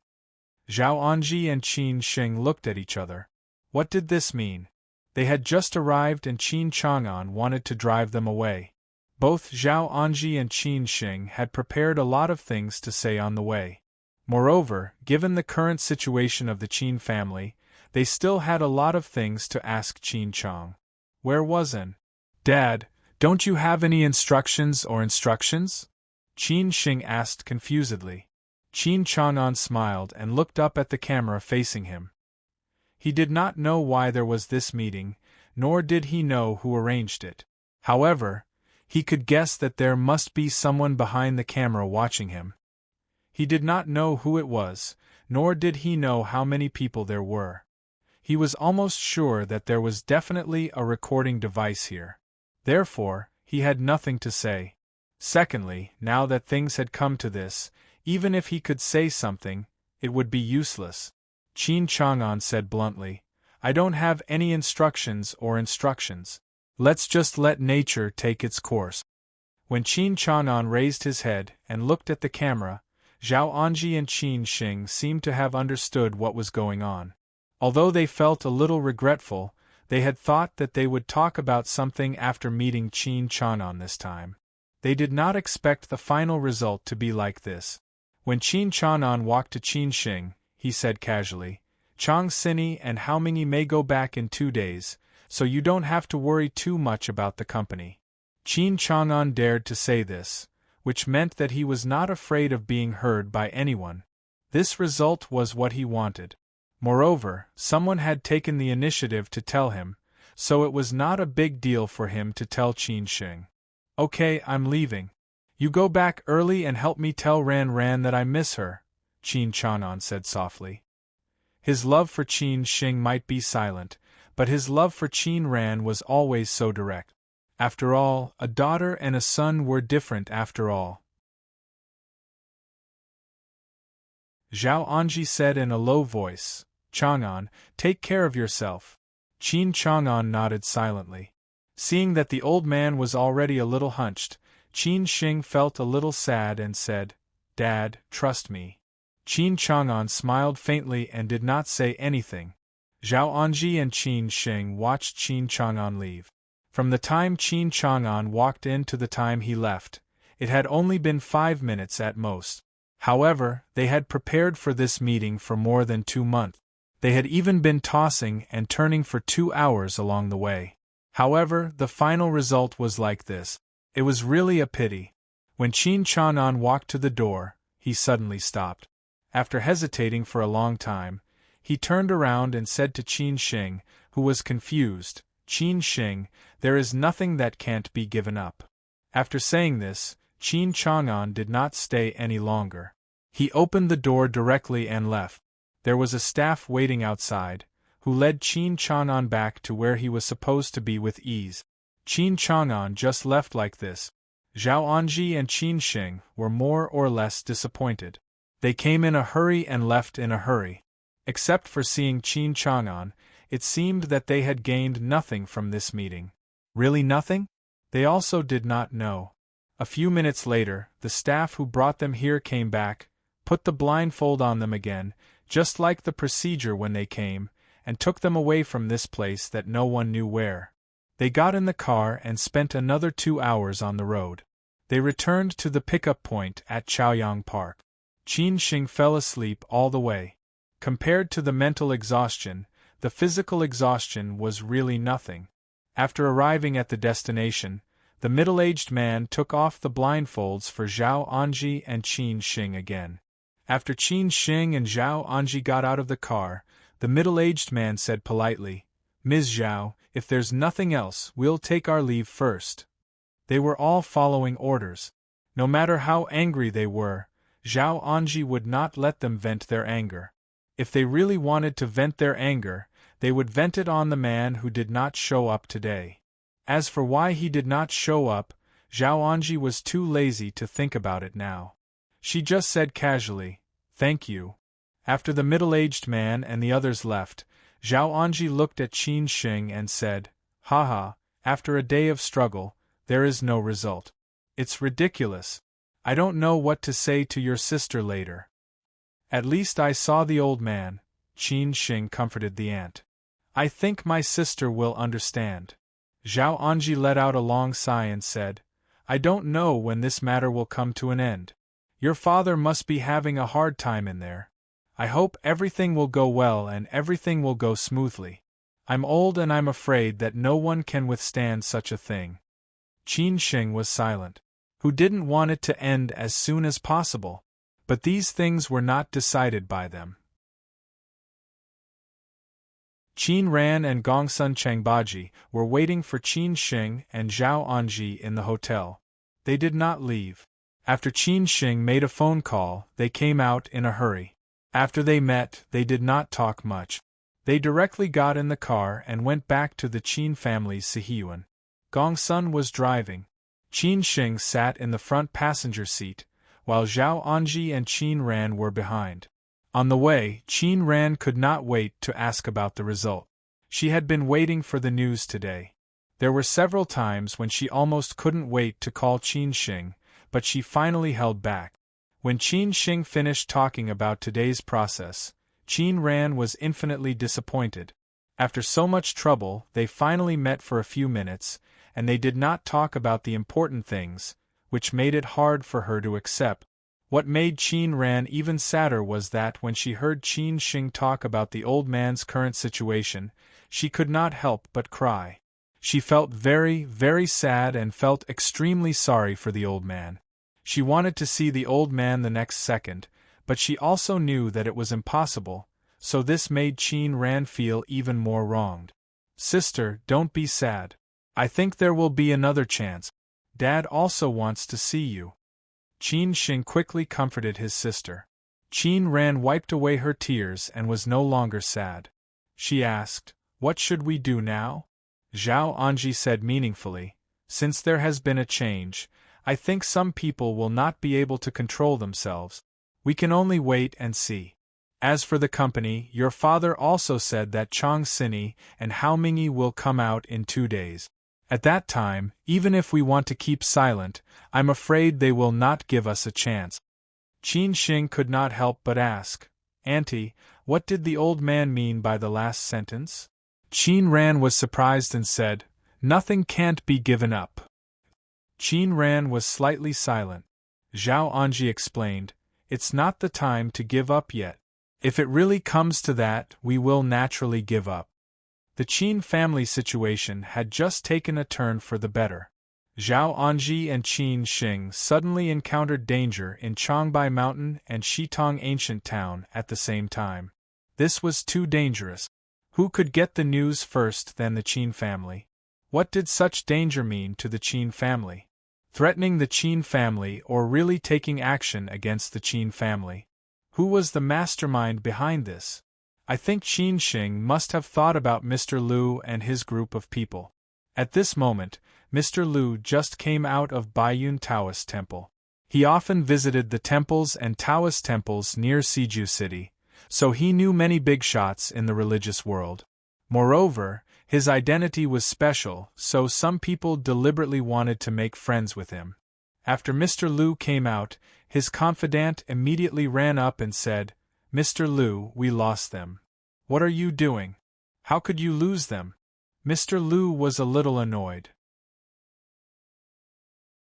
The confidant quickly lowered his head and said, "It's our fault. Mr. Liu, please calm down." "Did you find out where they came from?"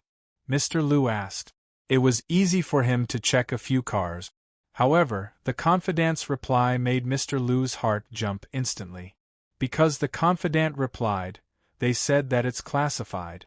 They don't have the right to know." Mr. Liu, who had been in Siju City for so many years, naturally knew what it meant to be classified. It meant that these people were not some other forces, but the national government's organization. This was a little difficult to handle. Mr. Liu did not scold his confidant anymore. Instead, he thought about other things. Of course, Mr. Liu did not know that his actions today had quietly buried the fuse for his destruction in the future.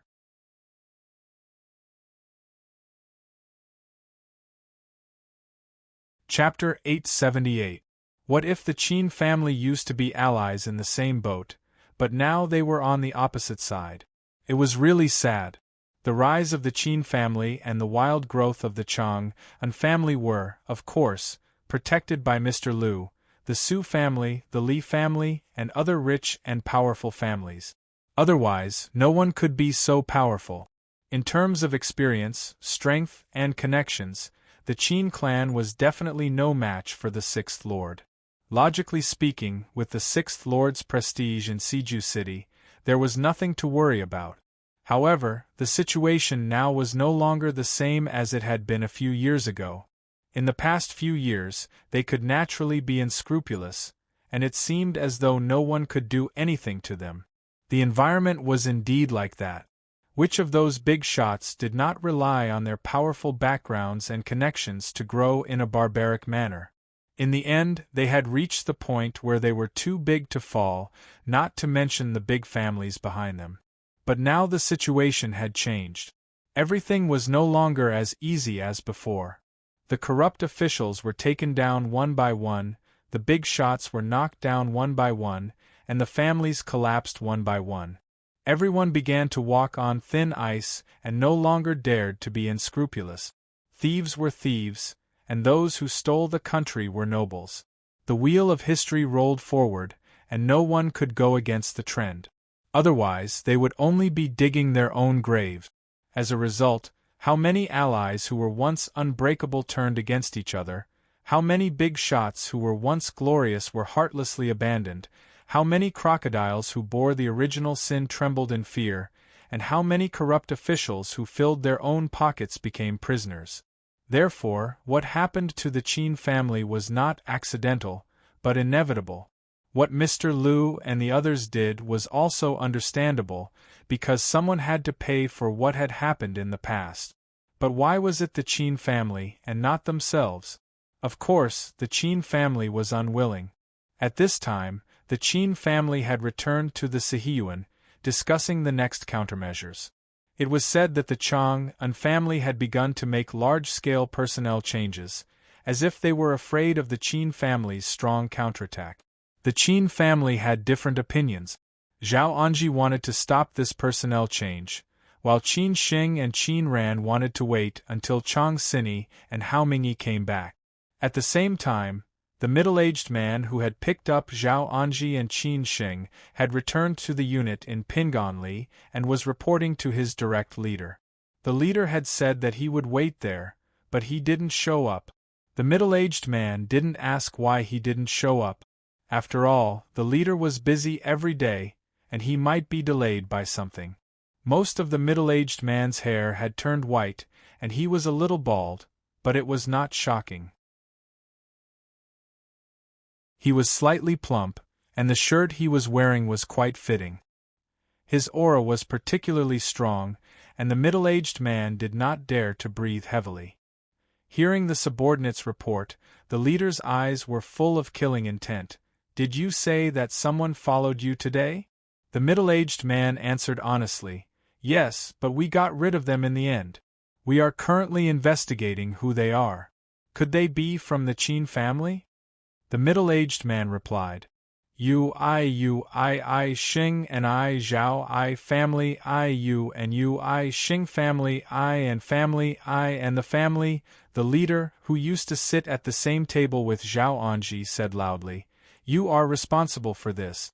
Find out what is going on as soon as possible. I want to see who is so powerful." After the middle-aged man left, the old leader walked to the window and looked at the heavily guarded compound. Anyone who mentioned this compound would be frightened. Ever since he walked into this compound, he had never thought about protecting himself. Wasn't it just offending people? How many people had he offended? History would eventually give a verdict for everyone, and some people would become great. After waiting for 2 days, Hao Mingyi and Chang Sini finally came back. In just 2 months, the once glorious Chang'an group was now in a precarious situation. The internal disputes were serious, and the external pressure was even greater. The capital market was a survival of the fittest. All the tycoons had powerful connections behind them, not to mention that many of them were national capital. When the Chang'an group was in the limelight, it could be said that they were crazy in the capital market.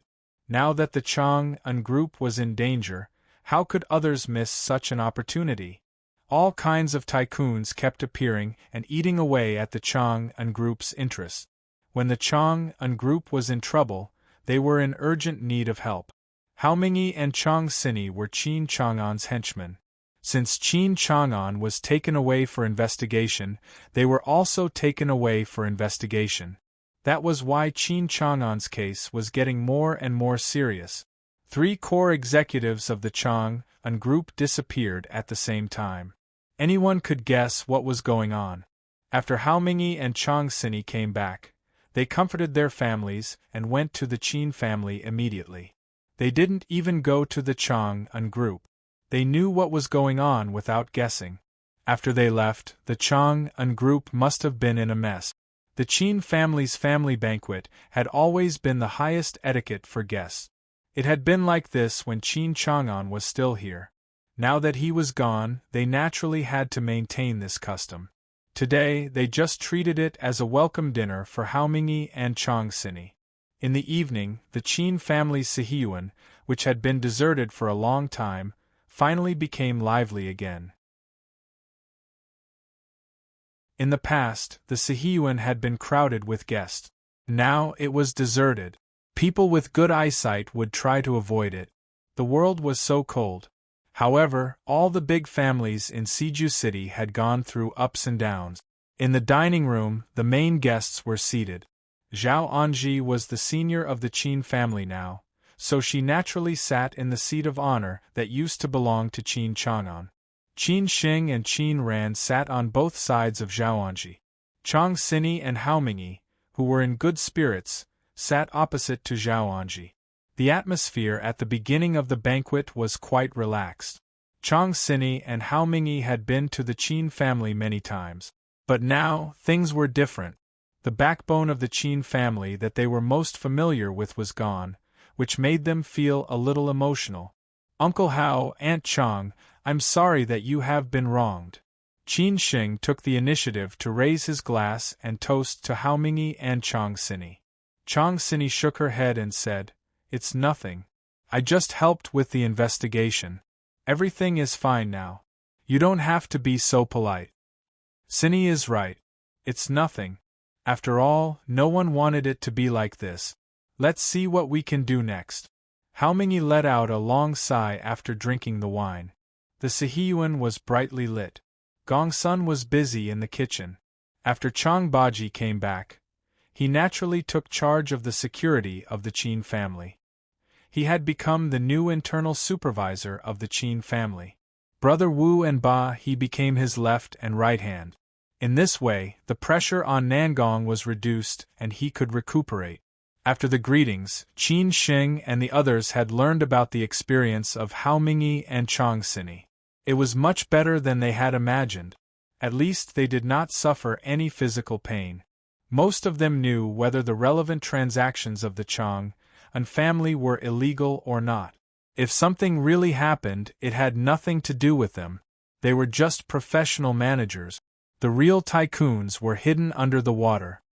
Aunt Chang, Uncle Hao, now that you are back, let's talk about what we should do next. We can't let the Chang'an family do whatever they want. Even if they don't do it, I'm afraid that all the people in the Chang'an family will be replaced by their people. If that happens, the Qin family will be in a worse situation. Qin Xing said honestly. He wanted to ask for the opinions of the 2 elders. They knew the internal structure of the Chang'an family better than anyone else. Hao Mingyi said firmly, when we were not here, they could do whatever they want. But now that we are back, we will not let them do what they want. Tomorrow, when Cinny and I return to the company, we will immediately start the reorganization plan and let everything go back to its original state. Chang Cinny frowned and said, "That's true. But according to you, most of the directors support them. If the board of directors remains united, I am afraid that Mingyi and I will not be able to stay in the Chang and family for long." Hao Mingyi nodded silently and said, "This is also what I am worried about. We have expected this. So in order to cooperate with you, we will try our best to win the support of other directors," Zhao Anji said calmly. Chang Cinny asked, "What if no one supports us?" "Then we will reconvene the shareholders' meeting and elect new members of the board of directors. I don't believe that all the shareholders will support them." After Chang Cinny and Hao Mingyi, the two founding members of the Chang and family, came back, they still had some ability to wrestle with them. Chang Cinny, a woman, could become the director and president of the Chang and family, which showed how capable she was. So she had a long-term vision. She asked again, "As we all know, the Chang and family only has a dozen shareholders, big or small, and many of them have complicated relationships. Under the current environment, the situation is very disadvantageous for us. So if we still can't get an overwhelming advantage in the board of directors even if we hold the shareholders' meeting, what will we do in the end?" Zhao Anji and Qin Ran looked at each other. This was the last possible and the worst result. Even if they did not want to, they had to face it eventually. Hao Mingyi did not say anything. He also thought of this problem. As long as the Qin family could not get the absolute right, the result of the board of directors and the shareholders' meeting would be almost the same. Qin Sheng was also thinking about this problem. At the beginning, they had already considered this result. If there were still no shareholders to support them, then there would be no need to hold the shareholders' meeting. But after all, there was still a chance, so they had to try. As for what if? After thinking of this possibility, Qin Sheng said calmly, "If that is the case, then we will withdraw from the Chang and family." The old man had said that there was nothing they couldn't give up. The Chang and family was the same.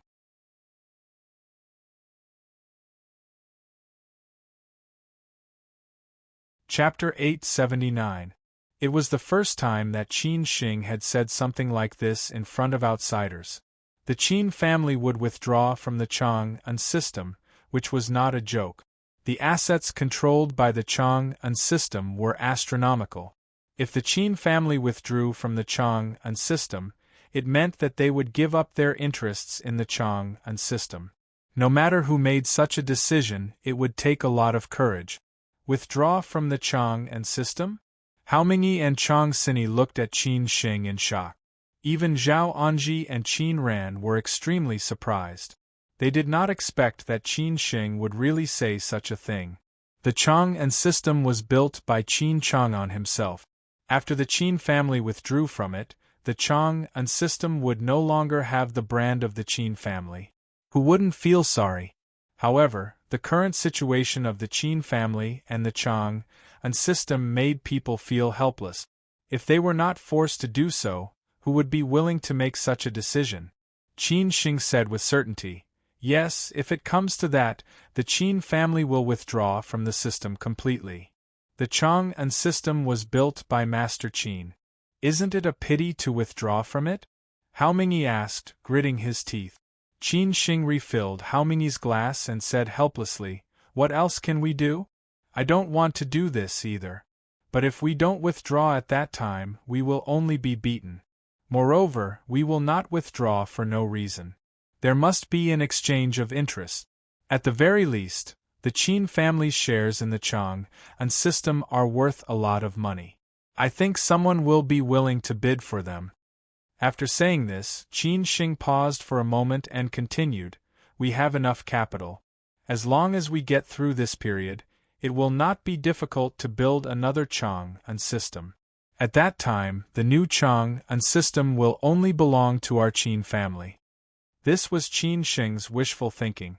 After Qin Chang'an said that there was nothing he could not give up, Qin Sheng sorted out his thoughts again. The Qin family withdrew from the Chang'an system to protect themselves. If they could get Qin Chang'an safety, it would definitely be a profitable business. Even if they could not, the Qin family could build another system of Chang'an. Chang Sini pondered for a few seconds and said, Qin Xing's suggestion is good. But it is just a worst-case scenario. It may not come to that, right? Zhao Anji didn't want to say anything more. She could only say, I hope everything goes well. On the second day after the family banquet of the Qin family, Chang Sini and Hao Mingyi, the two senior figures of the Chang'an group, returned to the Chang'an group. After 2 months of turmoil, the Chang'an group finally welcomed the long-lost light. Even though most of the board of directors supported the sixth uncle, Hao Mingyi and Chang Sini were still the number 2 figures of the Chang'an group, second only to Qin Chang'an. Who dared to disobey them?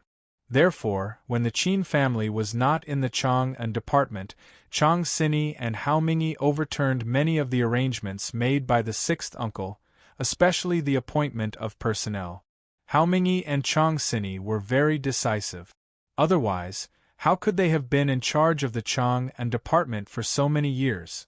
Many people were their trusted subordinate. How could they disobey them? Previously, they were like a group of dragons without a leader. Now that Hao Mingyi and Chang Sini had returned, they not only represented the Qin family, but also represented Qin Chang'an. However, how could things be so simple?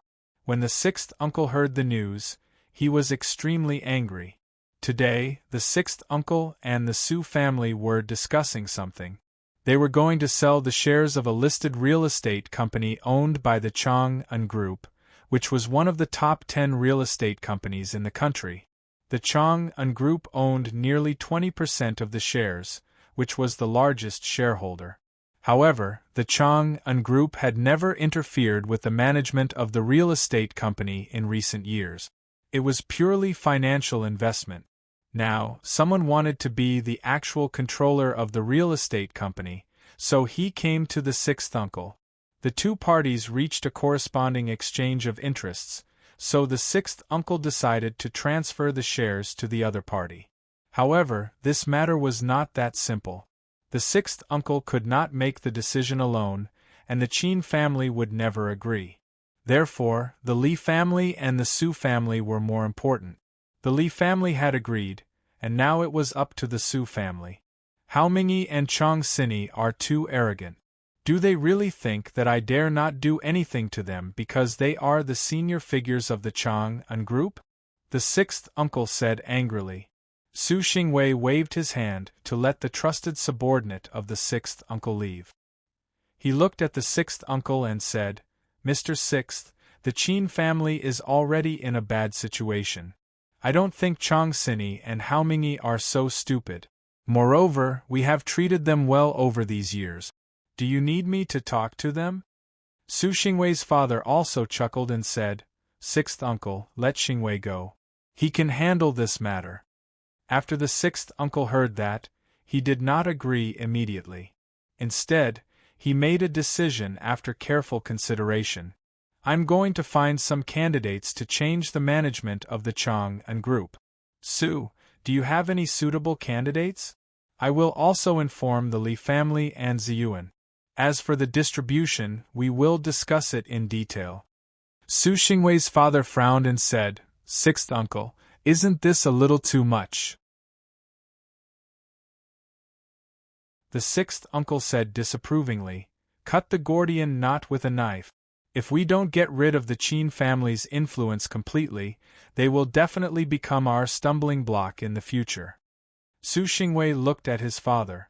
Although the Su family supported the sixth uncle, they were still unwilling to show their face in the affairs of the Chang'an Group. After all, there were too many things involved. Su Xingwei's father also realized this. He smiled and said, The Su family has no objection. Sixth uncle, you can do whatever you want. After all, we are allies. The sixth uncle was very happy to hear this. He laughed and said, Okay, then I'll trouble you. The Su family's focus was not on the Chang'an system. They had already obtained enough benefits from the Chang'an system. Therefore, when the Chang'an system was in trouble both internally and externally, they did not hesitate to abandon the Qin family and Qin Chang'an. They did not want the Su family to be involved in the Chang'an system's affairs, which was more important than anything else. Little Su, what about the matter I told you just now? How is it going? Sixth uncle asked with a smile. Su Xingwei said happily, Sixth master, you don't have to ask us for this kind of thing in the future. You can make the decision. As long as the bargaining chips are enough, I think there is nothing the Chang'an group can't sell. After all, the Chang'an group has already attracted the wind. It's good to be thin. Okay, then I'll make the decision, the sixth uncle said happily. Now the sixth uncle was very happy. The Qin family was finally kicked out. Qin Chang'an also took the blame for the Chang'an group's wild growth in these years. When he completely controlled the Chang'an group and the limelight of the Chang'an group was over, he would definitely find someone else to take over the group. This was the principle of avoiding risk. Once people like them were exposed to the sun, they would become the target of public criticism. Therefore, the best way was to make a fortune. He needed to make a new plan. After talking about the two things, the sixth uncle was in a good mood.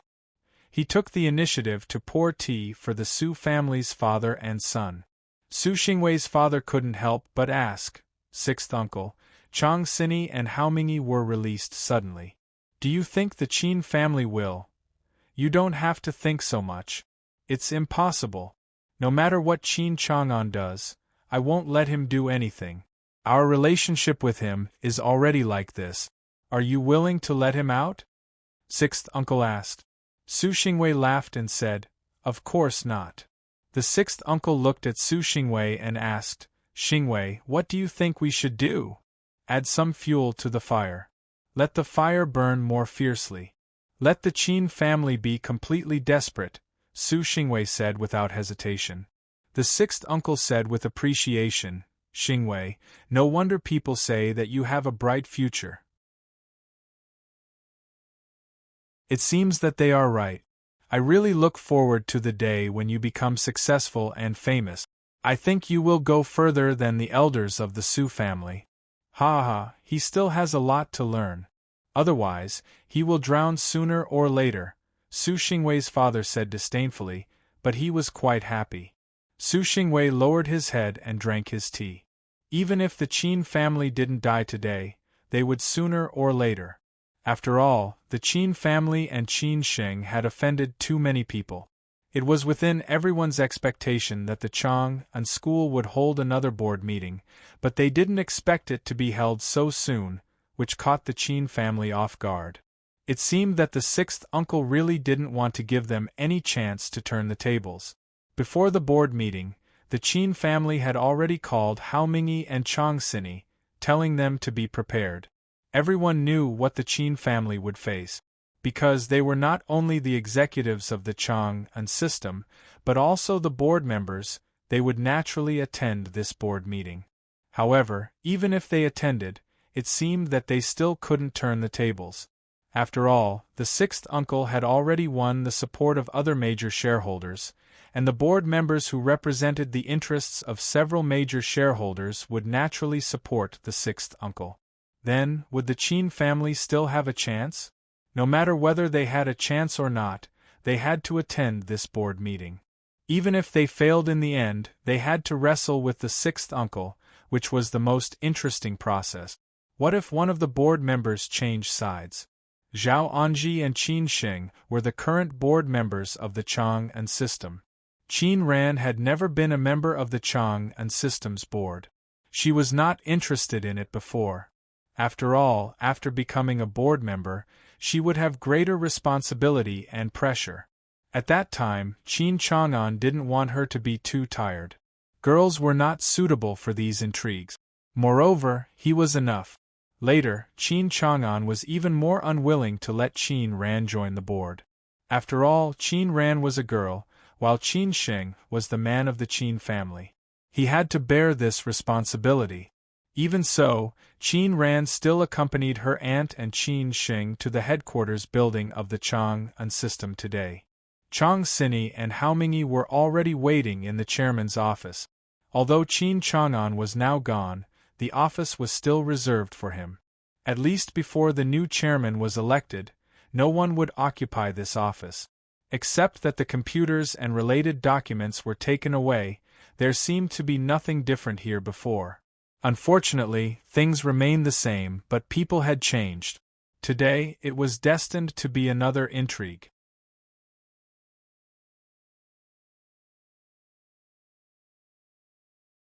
Chapter 880. A strong response. Since ancient times, interests had always been a constant topic. That was why there was a word interest in the word power at the top of the pyramid. Because power meant benefit. Therefore, the purpose of today's board meeting was very simple. Everyone was fighting for power and interests, wasn't it? No matter who you looked at, it seemed to be right. Therefore, no one could say who was noble and who was despicable. Qin Chang'an's office was empty now. Zhao Anji and Qin Ran were chatting with Chang Sini and Hao Mingyi outside. Qin Shing was sitting alone in the office in a daze. This seat used to belong to the old man sitting here. He could see the whole Chang'an street, especially the Vanity Fair and International Trade Center of Siju City, not far away. The land that could have been developed by the Chang'an department was about to be lost after the Chang'an department fell into a crisis. No one knew who would take the peaches. This was the first time that Qin Shing sat in the old man's seat. Inexplicably, he felt an inexplicable pressure. How much effort did the Chang'an department and the Qin family need to make them move forward steadily? Everyone only saw the old man's glory, but they didn't know the bitterness behind it. Today's result was self-evident, but the process was definitely not simple. Half an hour later, the Chang'an department's board meeting was officially held. After a simple process, the atmosphere in the meeting room was very tense. Zhao Anji, Qin Shing, Hao Mingyi, and Chang Sini entered the meeting room first. The others came later. When Sixth Uncle and Zhe Yuan entered the meeting room, the others all stood up to greet them, but Zhao Anji and Qin Shing didn't intend to stand up at all. Sixth Uncle and Zhe Yuan didn't look angry at each other. Now that they had shed all pretenses, they didn't need to pretend to be polite. Therefore, the board of directors officially confronted each other. Led by Sixth Uncle, the directors used sharp words to challenge Chang Sini and Hao Mingyi. I think Chang Sini and Hao Mingyi are no longer suitable to be the management of the company. If they continue to be the senior executives, it will cause unnecessary panic in the outside world. I think they should resign. Mr. Chang and Mr. Hao have been veterans of the Chang'an department for many years and are more familiar with it than anyone else. Now that they are back, they should be fine. Why can't they continue to be the senior executives? I think you guys have ulterior motives, Zhao Anji replied forcefully. Zhe Yuan said in a sarcastic tone, Sister Zhao, you can't say that. We're doing this for the sake of the Chang'an group. I'm afraid you're doing this for the sake of the Qin family. Everyone knows that Hao Mingyi and Chang Sini are the directors of the Qin family. Do you know how many resources we've used to suppress this storm? Qin Shing smiled and said, Uncle Ziyuan, do you mean that you want to kick all the directors of the Qin family out of the management of the group? Wasn't his table manners a little too unsightly? The official investigation on my father hasn't even ended, and you've already convicted him. What do you mean by that? Qin Shing, I don't want to argue with you because you're a junior. We're all doing this for the future of the Chang'an system. I don't want us to die together, sneered Zhe Yuan. Qin Shing said disdainfully, for the Chang'an system or for you? Who couldn't tell? Do you take everyone for fools? Qin Shing, watch your tone. Don't be too presumptuous. Zhe Yuan slammed the table fiercely. Uncle Lu smiled as he watched the crowd chatting with each other. He took a sip of tea and said, Anji, I know the Qin family is not convinced, but there is no other way. The Chang and system is not only for the Qin family's benefit. You only think about the Qin family, but don't you think about everyone else? Now that Chang and is in trouble, we should try our best to erase the mark of Chang and in the Chang and system. This is the right thing to do, isn't it? Sixth uncle, I'm also very clear. If the official investigation on Chang and is over and everything is settled, I can understand what you're doing. But now I can't understand. Are you trying to make Chang an scapegoat? Zhao Anji did not agree but retorted. Sixth uncle frowned and said, What do you mean? Chang and I have been friends for many years. How can I make him a scapegoat? I'm doing this for his own good. Sixth uncle, do you mean that we must dismiss Chang Sini and Hao Mingyi from their positions? Zhao Anji knew that she could not persuade sixth uncle, so she snorted. Sixth uncle put down his teacup and said, This is not called dismissal. It's just for the sake of the Chang and system. After all, they have been veterans of the Chang and system for many years. Of course, we will not mistreat them and give them corresponding compensation. You can rest assured. Zhao Anji looked at sixth uncle coldly and said, Sixth uncle, do you mean that there's no room for negotiation? At least there's no room for negotiation. Sixth uncle chuckled. Seeing sixth uncle's victorious look, Zhao Anji's heart was full of resentment. She laughed at herself and said, We used to be allies who shared weal and woe. I didn't expect that we would go our separate ways after such a disaster. This time, the Qin family has seen a lot of things clearly. For you, interests are more important than friends. I think you can abandon the Qin family today, and you can abandon other families in the future. I hope you can laugh until the end. But the Qin family will never forget what you've imposed on the Qin family today. Sister Zhao, you're a little too emotional. Friends are friends, but interests are interests. You can't generalize them, Zhe Yuan said calmly. If you still don't agree, then we can only go through the final voting process. I don't think we need to do this because it's not necessary. Since Qin Chang'an was taken away for investigation, the Qin family had completely lost control of the board of directors. This feeling of being suppressed everywhere made people very uncomfortable, but what could they do? It's not necessary. Qin Xing answered for Zhao Anji. Sixth uncle said happily, So you mean you agree, right? Zhao Anji suddenly stood up and said firmly, No, we absolutely don't agree. Since the board of directors is controlled by you, let's make the Chang and family more lively. Let's start over again and reconvene a shareholders' meeting to elect new members of the board of directors. Zhao Anji's domineering words directly shocked everyone present. Because of Qin Chang'an, everyone was trying to get the Chang and family out of the storm and turn a big problem into a small one. However, Zhao Anji forced a shareholders' meeting to elect new members of the board of directors, which put the Chang and family in the limelight again. At that time, it would inevitably become the focus. However, if the Qin family insisted on holding a shareholders' meeting, there was nothing they could do, because the Qin family had this right. This was a right given by the law, and no one could change it. Anji, do you have to do this? Sixth uncle was a little annoyed. Before he controlled the board of directors, he felt that it didn't matter whether the shareholders' meeting was held or not. Now that he controlled the board of directors, holding a shareholders' meeting was troublesome. Zhao Anji sneered and said, I think it's very necessary. At least we can let all the shareholders know the current situation of the Chang and family. I think they will make a new choice at that time. Sister Zhao, do you think it's possible? I advise you not to do useless work.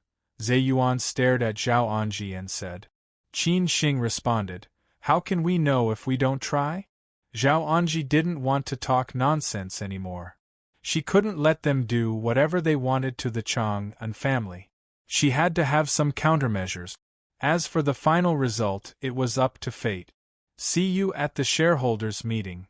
After saying this, Zhao Anji directly left the meeting room with Qin Xing, leaving a group of people looking at each other. Chang Sini and Hao Mingyi followed them and left. It seemed that the board of directors had been completely shut down, and the resolution to dismiss them was naturally impossible. In the following period, they still needed to be in charge of the Chang and family. Obviously, it was impossible for sixth uncle and the others to do whatever they wanted unless the shareholders' meeting ended and new members of the board of directors were elected. At that time, they could dismiss or nominate new management. Otherwise, sixth uncle and the others could only do this. Outside the meeting room, Zhao Anji, Chang Sini and Hao Mingyi said a few more words. Next, they would be in charge of the company and the holding of the shareholders' meeting. What the Qin family needed to do next was to win the support of other families. This was also the most difficult part, but they had to do it because how could they know if they didn't try? More than 10 minutes later, only sixth uncle and Zhe Yuan were left in the meeting room. Sixth uncle was so angry that he pounded the table and said, "If I hadn't stood up to the public opinion, would Qin Chang'an have been able to sit in this position? Would the Qin family have been able to live until today? They said that I burned the bridge after crossing the river. I think the Qin family's conscience has been eaten by dogs." Zhe Yuan hurriedly comforted him. "Sixth uncle, calm down. We'd better think about what to do next. If we really hold the shareholders' meeting, it will take too much time and involve too many forces. Once the news is known by outsiders, the previous tacit understanding of the Chang and family will be broken. Many people are watching it now. If we don't hold the shareholders' meeting, what should we do? Should we compromise with the Qin family? You want me to lower my head? No way." Sixth uncle had made a choice this time, and it was impossible for him to stop abruptly because of this interlude. Thus he replied very strongly. Zhe Yuan agreed with him. The interests of all the families had been clear. They all wanted the Qin family to pay for the first 20 years of the Chang and family, and they would take over the new Chang and family. Even if they wanted to compromise, the other families would not. Who would be willing to replace the Qin family? No one would. Zhe Yuan had no choice but to sigh. "Then let's hold the shareholders' meeting. Next, we need to do our best. We are not afraid of the Qin family's threat. What we are afraid of is being taken advantage of by others." Sixth uncle said confidently, "Don't worry. As long as I'm still alive, I don't think many people will be willing to offend me. If anyone really wants to snatch food from the tiger's mouth, I will make sure that he won't be able to leave." Sixth uncle was sixth uncle. How many people could be called sixth brother by his peers in Siju City and sixth uncle and Lord Sixth by the younger generation? It should be noted that these people who called sixth uncle were all at the top of the pyramid of power in Siju City.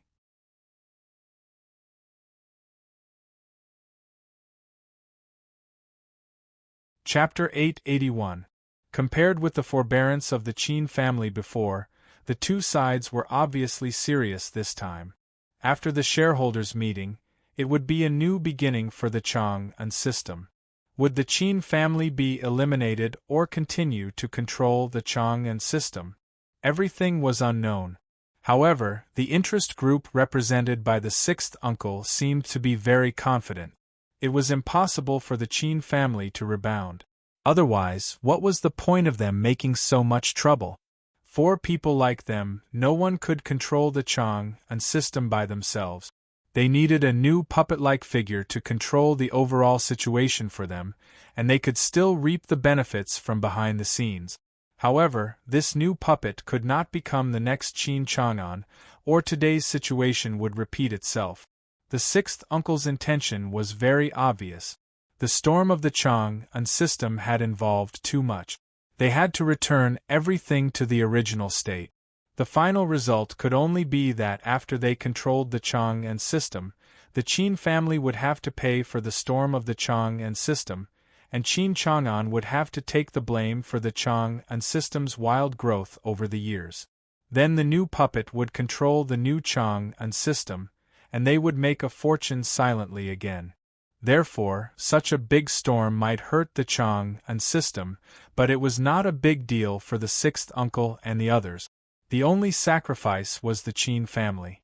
Of course, the Qin family was not willing to do that, so they wanted to wrestle. The shareholders' meeting was about to be held, and both sides had already started to take action. At present, the sixth uncle's side was absolutely overwhelming. It seemed that the Qin family had no chance to turn the tables, but the Qin family just wanted to try. In the West Mountain villa of the Qin family, Chang Xini and Hao Mingyi had already settled here. It was just like the temporary command center of the Qin family. Qin Xing, Qin Ran, and Zhao Anji, the three core figures of the Qin family, were naturally there. Everyone was discussing how to win this fierce battle that they had to win. In the living room on the second floor, everyone was looking at the information of the related shareholders of the Chang and system. There was a huge blackboard in front of them, on which the complicated shareholding structure of the Chang and system and the interests of each shareholder were written. If one was not a professional, he might not even be able to understand the intricate relationship chart. Even Qin Xing found it a little difficult to look at it. Fortunately, there were two professionals, Chang Xini and Hao Mingyi. They were originally from the finance department, so they could handle these things easily. With the help of Gong Sun and Zhao Anji, they knew better who the stakeholders behind these shareholders' companies were. Together with Qin Ran, who was his assistant, Qin Xing gradually understood the situation. After sorting out these things, Qin Xing looked at the crowd and said, "Now we have figured out all the shareholders of the Chang and Group."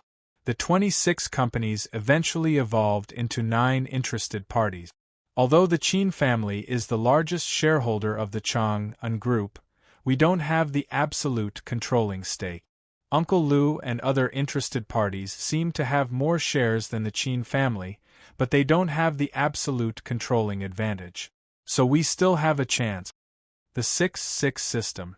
Qin 6, 2 seeing, 1 family, 6 Qin Zhao Anji went along with Qin Xing's words and said, "Among the 11 interested parties, apart from our Qin family, 6th uncle, the Li family, the Su family, and Ziyuan's family, there are 4 other interested parties that can be roped in. These 4 interested parties hold different proportions of shares. Among them, the Yang family holds the most shares, followed by the Zhang family, the Dong family, and the Xin family.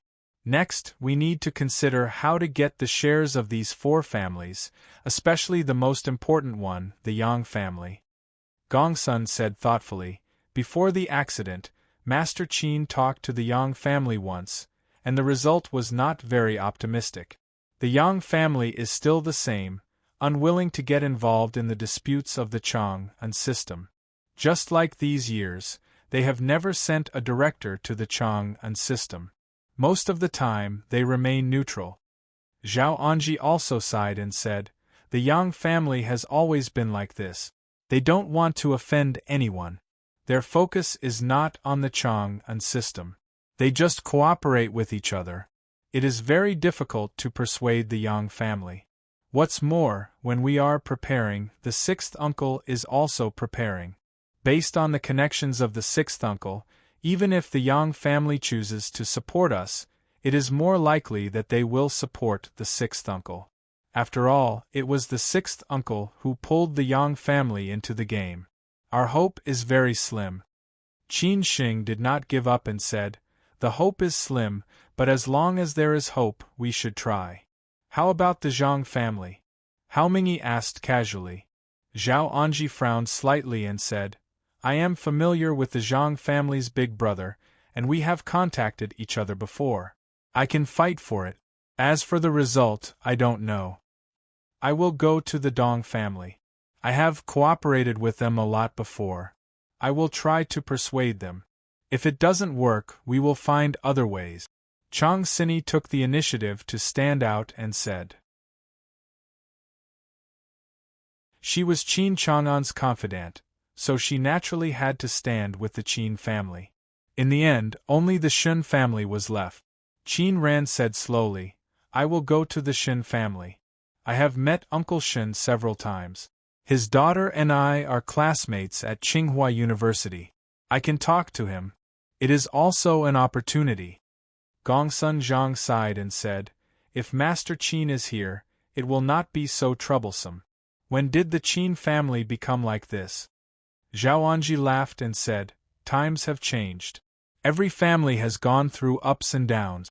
Look at those big families with prominent backgrounds in the past. How many of them are left now? Most of them rely on the shadow of their ancestors to make a living, don't they? Hao Mingyi also said, yes, we have to work hard. Even if the sixth uncle is also taking action, we have to fight. We can't just stand there and let them beat us. Zhao Anji said calmly, let's try first. There will be results if we act separately, Zhao Anji said calmly. Gongsun looked at the extremely complicated shareholding structure of the Chang and family, in which each family had different speaking rights. Most of them were shell companies with complicated shareholding structure. A few of them were state-owned enterprises, which eventually evolved into related parties. He said meaningfully, we can ignore the shell companies actually controlled by each family, but we can actually take a shortcut for the shares of the state-owned enterprises. They may not necessarily have the final say. Zhao Anji shook her head and said, this is one way.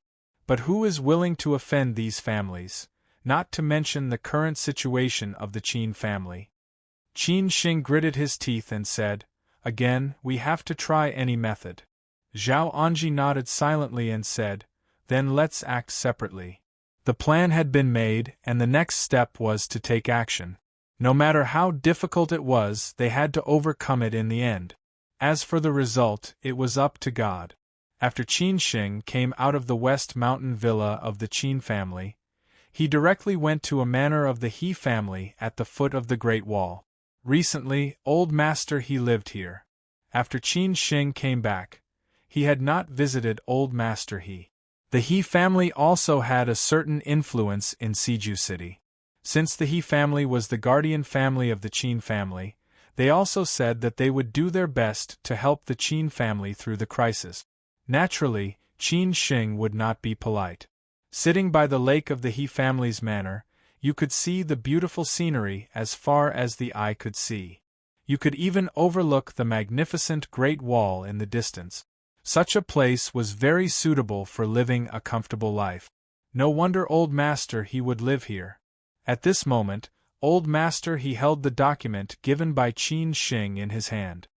He laughed and said, you dare to let me see such an important thing. Aren't you afraid that I will leak it out? It must be explosive news. The document in Old Master He's hand was nothing else but the shareholding structure of the Chang and system and the related interests behind it. God knew how many people wanted to get their hands on this. Once they got their hands on this document, they would be able to truly understand the giant Chang and system. It would be very easy to overthrow this giant. God knew how many people in the outside world were dissecting the structure of the Chang and system. Unfortunately, most of them were not detailed enough. How could they understand these things?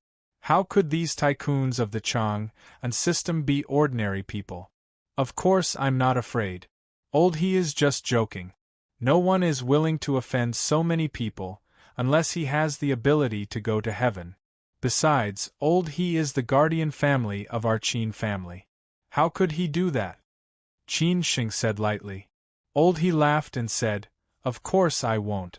Behind this list, which family is not at the level of a tycoon? All of them are powerful families in Siju City. No wonder the Chang and system has been developing so fast these years. With these tycoons, no matter what they do, they can do well. Your father deserves to be called Master Qin by many people in Siju City. He is not simple. Qin Xing laughed involuntarily and said, Old He, I came to you today not to listen to these things, but to ask for your help. Old Master He picked up the purple clay teapot and took a sip of tea. After thinking for a while, he said, I know. Didn't you just say that the Chang and system will hold a shareholders' meeting to elect a new board of directors? If the Qin family wants to control the board of directors, they must get enough support from the shareholders, so that they can fight against Lao Lu. You want me to help you persuade them? Old he has been in Siju City for so many years. He still has some power. Qin Sheng chuckled. He said thoughtfully, in that case, I have no choice but to shamelessly pay them a visit. I just hope that I don't get chased out. But don't get your hopes up, I might not be able to do it. Lao Lu is a ruthless character. He's not a fool when you're on the move. I reckon that he'll pay them a visit before you do. At that time, it's hard to say who the other families will choose. I know all these. Thank you, Old He, Qin Sheng said sincerely. After talking with Old He about this, Qin Sheng was ready to go back. When he was leaving, he met Fu Rong, the Thorny Rose. Back then, she and He Wei killed Yan Chaozong. It could be seen that this heroine was also a tough character, probably at the same level as Nangong, so Qin Sheng did not dare to provoke her. Fu Rong took the initiative to say hello to Qin Sheng. Qin Sheng just smiled and nodded in response. It was rare to see this beauty smile, and it seemed that she was quite beautiful. On the way back, Qin Sheng was thinking about one thing, which was the third guardian family. He had already called the third guardian family several times, but so far, no one had picked up. He did not know what was going on. The phone was not turned off, nor was it stopped, but no one picked up. Qin Sheng could not help but be curious, who on earth was this third guardian family?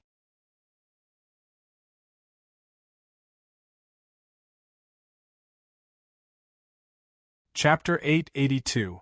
Among the three guardian families, the Jing family had completely disappointed the Qin family. This meant that his grandfather was not omnipotent. In the future, Qin Sheng would definitely not contact the Jing family again. As for whether he would settle the score with the Jing family in the future, that was a matter for the future. At least for now, Qin Sheng could not care less. Fortunately, the He family did not disappoint the Qin family again. Otherwise, Qin Sheng would really suspect his grandfather. At least the He family's level was worthy of the so-called guardian families. The He family did not go back on their word.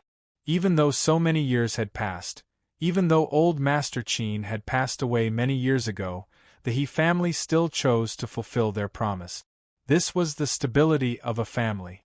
However, Qin Sheng could not contact the last guardian family no matter how hard he tried.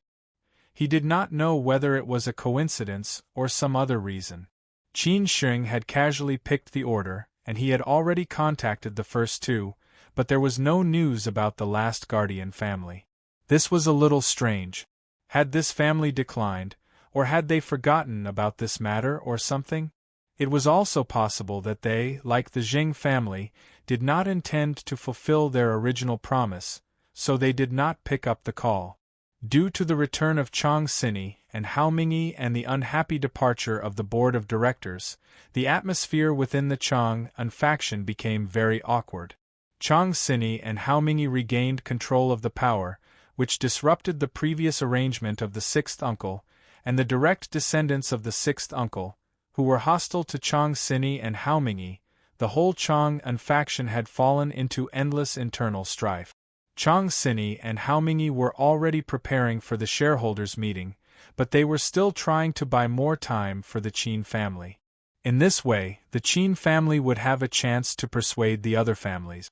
If they couldn't get the support of the other families, the Qin family would be completely defeated at the shareholders' meeting. However, sixth uncle probably wouldn't give the Qin family too many chances. When they were ready, they would put pressure on Chang Sini and Hao Mingyi. At that time, Chang Sini and Hao Mingyi wouldn't be able to stall for time. Everyone was racing against time. Among the four major shareholders behind the Chang faction, Qin Sheng was in charge of the Yang family, which was also the most difficult one. However, Gongsun had some connections with the Yang family, so he took the initiative to accompany Qin Sheng to have a try. He had already contacted the Yang family, who did not refuse. Maybe because of these years' friendship, it would be too unsatisfactory if they didn't meet them. However, for Qin Sheng, it was already a good start. As for the result, it depended on their own efforts. Zhao Anji went to the Zhang family, Qin Ran contacted the Shen family, and Chang Sini was in charge of the Dong family. They had already contacted them. Now they would meet them. Next, the two sides would meet. Anyway, as long as they won these families, the Qin and the Qin could do it, the family would. Gong Sun told Qin Sheng that the Yang family would meet the day after tomorrow. Although it was a little late, Qin Sheng could only wait. The only thing he worried about was that sixth uncle would be one step ahead of them. In that case, their efforts would be in vain. During this time, Qin Sheng visited the Song family again and asked Gongsun to make an appointment in advance. This time, old Master Song did not refuse and asked him to go there in the afternoon, which surprised Qin Sheng. He didn't have much hope. After all, after the Qin family had an accident, the Song family directly drew a line with them. Qin Sheng still remembered the rejection at that time. Nobody knew who leaked the news. When Song Husheng heard that Qin Sheng was coming again, he waited for Qin Sheng in advance. It seemed that he wanted to fight with Qin Sheng to the death. Nobody knew what kind of enmity Song Husheng had with Qin Sheng for him to stare at Qin Sheng so fixedly. As soon as Qin Sheng entered the gate of the Song family with Chang Baji, he saw Song Husheng drinking tea leisurely in the yard. Obviously, he was waiting for Qin Sheng. Qin Sheng felt a headache when he saw Song Husheng. He knew that Song Husheng always had a problem with him. These few times they met, there was a strong smell of gunpowder. Song Husheng stood up slowly and said to the housekeeper of the Song family, "Uncle Lan, I want to talk to Qin Sheng for a while. You can take Qin Sheng there later." He dared not drive Qin Sheng away. After all, his grandfather had agreed to meet him, so he did not dare to act recklessly. The man called Uncle Lan nodded silently and did not say anything. As long as he did not mess things up, he still had to give face to Song Husheng, the favored son of the Song family. Everyone thought that Song Husheng would go far in the future. This time, Song Husheng did not lose his temper. On the contrary, he walked to Qin Sheng politely and said with a smile, "Qin Sheng, let's talk for a while." The first young master of the Song family took the initiative to ask. Qin Sheng did not dare to say no. He looked back at Chang Baji and signaled him to wait here. At least there would be no danger here. Chang Baji nodded silently and agreed. There were many people here. Song Husheng took Qin Sheng to a quiet place in the side yard. After finding a chair and sitting down, he said, "Why do you have to go through so much trouble?" Qin Sheng asked curiously, "Brother Song, what do you mean? I don't understand." Song Husheng said with interest, "What? Are you still pretending in front of me? Is it necessary? Don't you know what I mean?" The result of some things has already been decided. It is not something that a small character like you can change. Do you know what you are doing? They say that you are an ant trying to shake a tree. Even they praise you. Qin Sheng said disdainfully, "Brother Song, if you want to continue to humiliate me, I don't think it is necessary. Because it is useless to me. It will also make me look down on you." Turns out that the famous Song Husheng is like this. Hearing this, Song Husheng subconsciously wanted to get angry. However, he thought it was meaningless. He calmed down and said, "I don't have the time to humiliate you. I just want to advise you to make a choice that you already know. If you go on like this, the Qin family will only get worse." Qin Sheng said firmly, "What if I insist?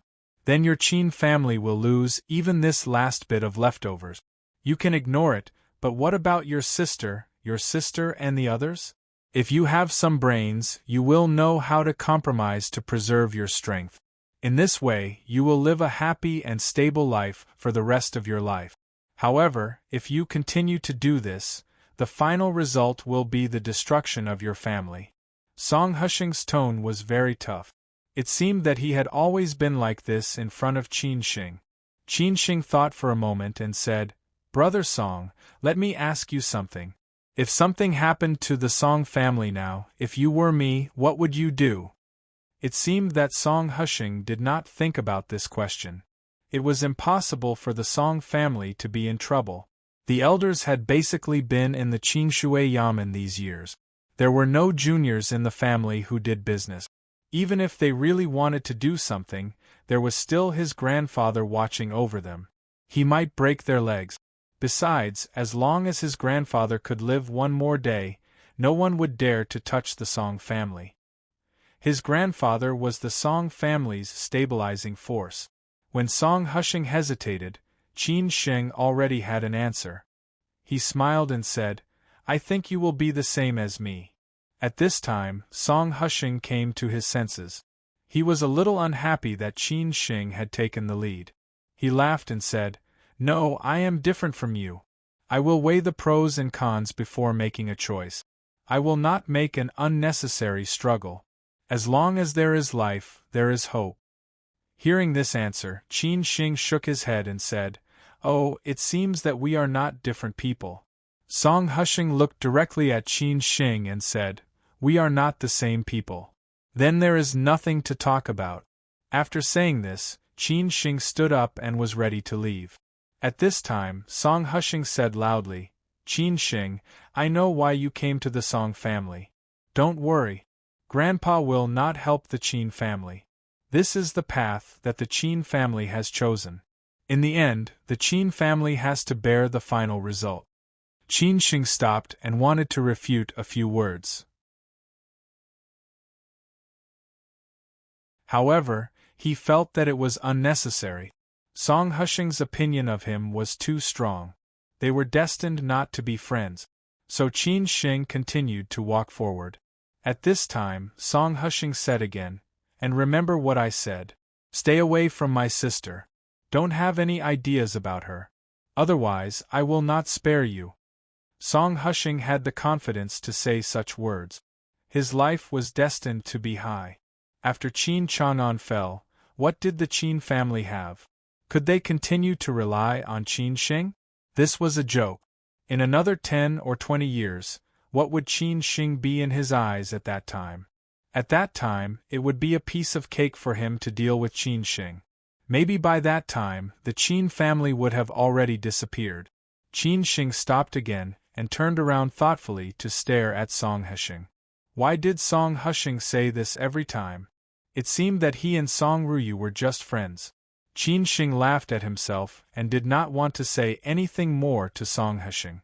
He walked to the front yard again. In the yard, Uncle Lan, who was in charge of the Song family, was still waiting for Qin Shing. When Qin Shing came back, he took Qin Shing to the backyard again, where old Master Song was waiting. Soon, Qin Shing was taken to the backyard. Old Master Song was sitting in a cane chair under a tree in the backyard, listening to the radio. There were medical staff beside him. He saw Qin Shing from afar, and then smiled kindly and waved at Qin Shing to come over. Uncle Lan stopped and motioned for the medical staff to leave first. Qin Shing walked over slowly. When he got close, he called out, "Grandpa Song." Old Master Song greeted him. "Qin Shing, sit down, sit down." Although Old Master Song seemed to be very serious on TV, he was usually very kind. He looked at Qin Shing with a smile and said, "I've suffered a lot. But I'm much more energetic than when I just came back." Qin Shing nodded. Qin Shing did not know what Old Master Song meant by much more energetic. It should be that he had become more mature after experiencing so much. Qin Shing did not want Old Master Song to think that he was here to ask for help, so he said directly, "Grandpa Song, I'm here today to see you, nothing else. When I was in Shanghai some time ago, my grandma asked about you and asked me to come back and say hello to you." "Ha ha ha, it's been a few days since I last talked to your grandma on the phone. I don't know how she is now. I heard from others that she was in the hospital half a year ago. If I had not been too old to walk, I might have gone to Shanghai to see her, Old Master Song said in a trembling voice. He had to take a break after a few words because he was old. Qin Shing quickly said, Grandpa Song, Grandma must know. If she is better, she will definitely come back to Beijing to see you. We are all old. I really envy you children, Old Master Song sighed. Qin Shing replied with a smile, Grandpa, you are also young. It will not be a problem for you to live for another 10 or 20 years. You child, Old Master Song said happily. Qin Shing did not have other advantages, but he was sweet in front of the elders, and it was easy to make them happy. But it also depended on who he was talking to. Old Master Song did not wait for Qin Shing to continue and asked directly, It's not easy during this period, right? Old Master Song did not wait for Qin Shing to continue and asked directly. Old Master Song was not in good health, so he was not willing to say more. Qin Shing said honestly, These are what I should experience and bear. Old Master Song nodded silently and said, How is your father? I just saw him a few days ago. He is fine, Qin Shing could only say so. Old Master Song sighed and said, In those days, if he had listened to me, he would not have ended up like this. If he had listened to me 3 years ago, he would have stopped at the brink of the cliff. But at that time, he was too glorious, how could he listen to me? Qin Shing remained silent. The 3 years ago that the old master mentioned was definitely the time when the old master and the Chang'an school were at their peak. At that time, the Chang'an school was so prominent. Whether it was at home or abroad, the Chang'an school was crazy about acquisitions. It seemed that the Chang'an school would never run out of resources. Not to mention the time when the Chang'an school was at its peak in terms of politics. It seemed that since then, the Chang'an school suddenly fell into a crisis and finally came to this day. After a while, Qin Shing said, Grandpa Song, apart from visiting you today, there is one more thing I want to ask you. You can rest assured that I am not asking for your help. I just want to ask you a question. What question? Old Master Song had never seen a young man who dared to be so confident in front of him. Maybe it was out of curiosity, he asked. Qin Shing gritted his teeth and asked, What's the worst result for my father? Will he die? This was the most uncertain thing in Qin Shing's mind. Although he had heard many people talking about it, everyone was just guessing in their hearts. They dared not give him an absolute guarantee, because they did not know what was going on. But he believed that Old Master Song had the ability to know. A few days ago, when Qin Shing called his big uncle Qin Changxing to ask about the news of the third guardian family, he mentioned this matter. His big uncle told him that the one closest to the center of power was Old Master Song. Because of the relationship between the Qin family and the Song family, he had to ask Old Master Song about some things. That was why Qin Shing dared to ask this question.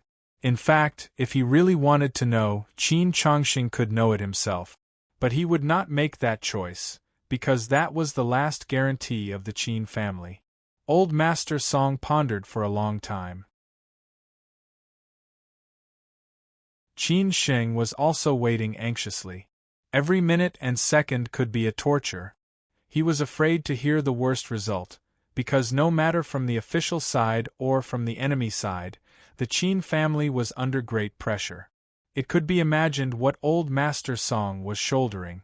After a long time, Old Master Song said tiredly, I don't think so.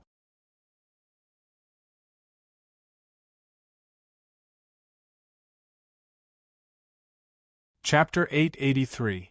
The relationship between the two families. Old Master Song's words gave Qin Shing enough confidence. Different levels of difficulty meant different success rate. In other words, different results represented the seriousness of the Qin family's involvement. The worse the result was, the more serious the situation would be. Now, with Old Master Song's words, Qin Shing knew what he should do. As long as he tried his best, even if he could not make the old man safe and sound, he could at least reduce the pressure on the old man and make the final result of the old man better. After leaving old Master Song's place, Qin Sheng finally felt relieved. He had to go all out for the Chang and group of shareholders meeting. Only in this way could he stop the sixth uncle's conspiracy. Therefore, he had to succeed this time. When Qin Sheng came out, Song Husheng had already left. Qin Sheng thought that Song Husheng would wait for him, and then they would have a second confrontation. It seemed that it was unnecessary. He really didn't understand why Song Husheng thought that the relationship between him and Song Ruyu was like that. Was it because he had been in contact with Song Ruyu too often that Song Husheng thought too much? It seemed that he didn't. He and Song Ruyu had known each other for less than a year. Even if they had met a few times, how could there be any ambiguous feelings between them? Moreover, Song Ruyu was a proud girl. Many rich playboys in Siju City had to look up to her. How could she fall in love with him? Of course, Qin Sheng didn't know that the biggest reason was the engagement between the Qin family and the Song family. Therefore, as long as he was in contact with Song Ruyu, Song Husheng would definitely dislike him. Time passed quickly. A day passed unknowingly. The others were also busy. So far, they hadn't received any definite news. It seemed that the other families were a little sensitive about the contact with the Qin family, and some were weighing the pros and cons. On this day, Qin Sheng was finally going to meet with the Yang family. Before coming here, Qin Sheng had discussed with his aunt and sister.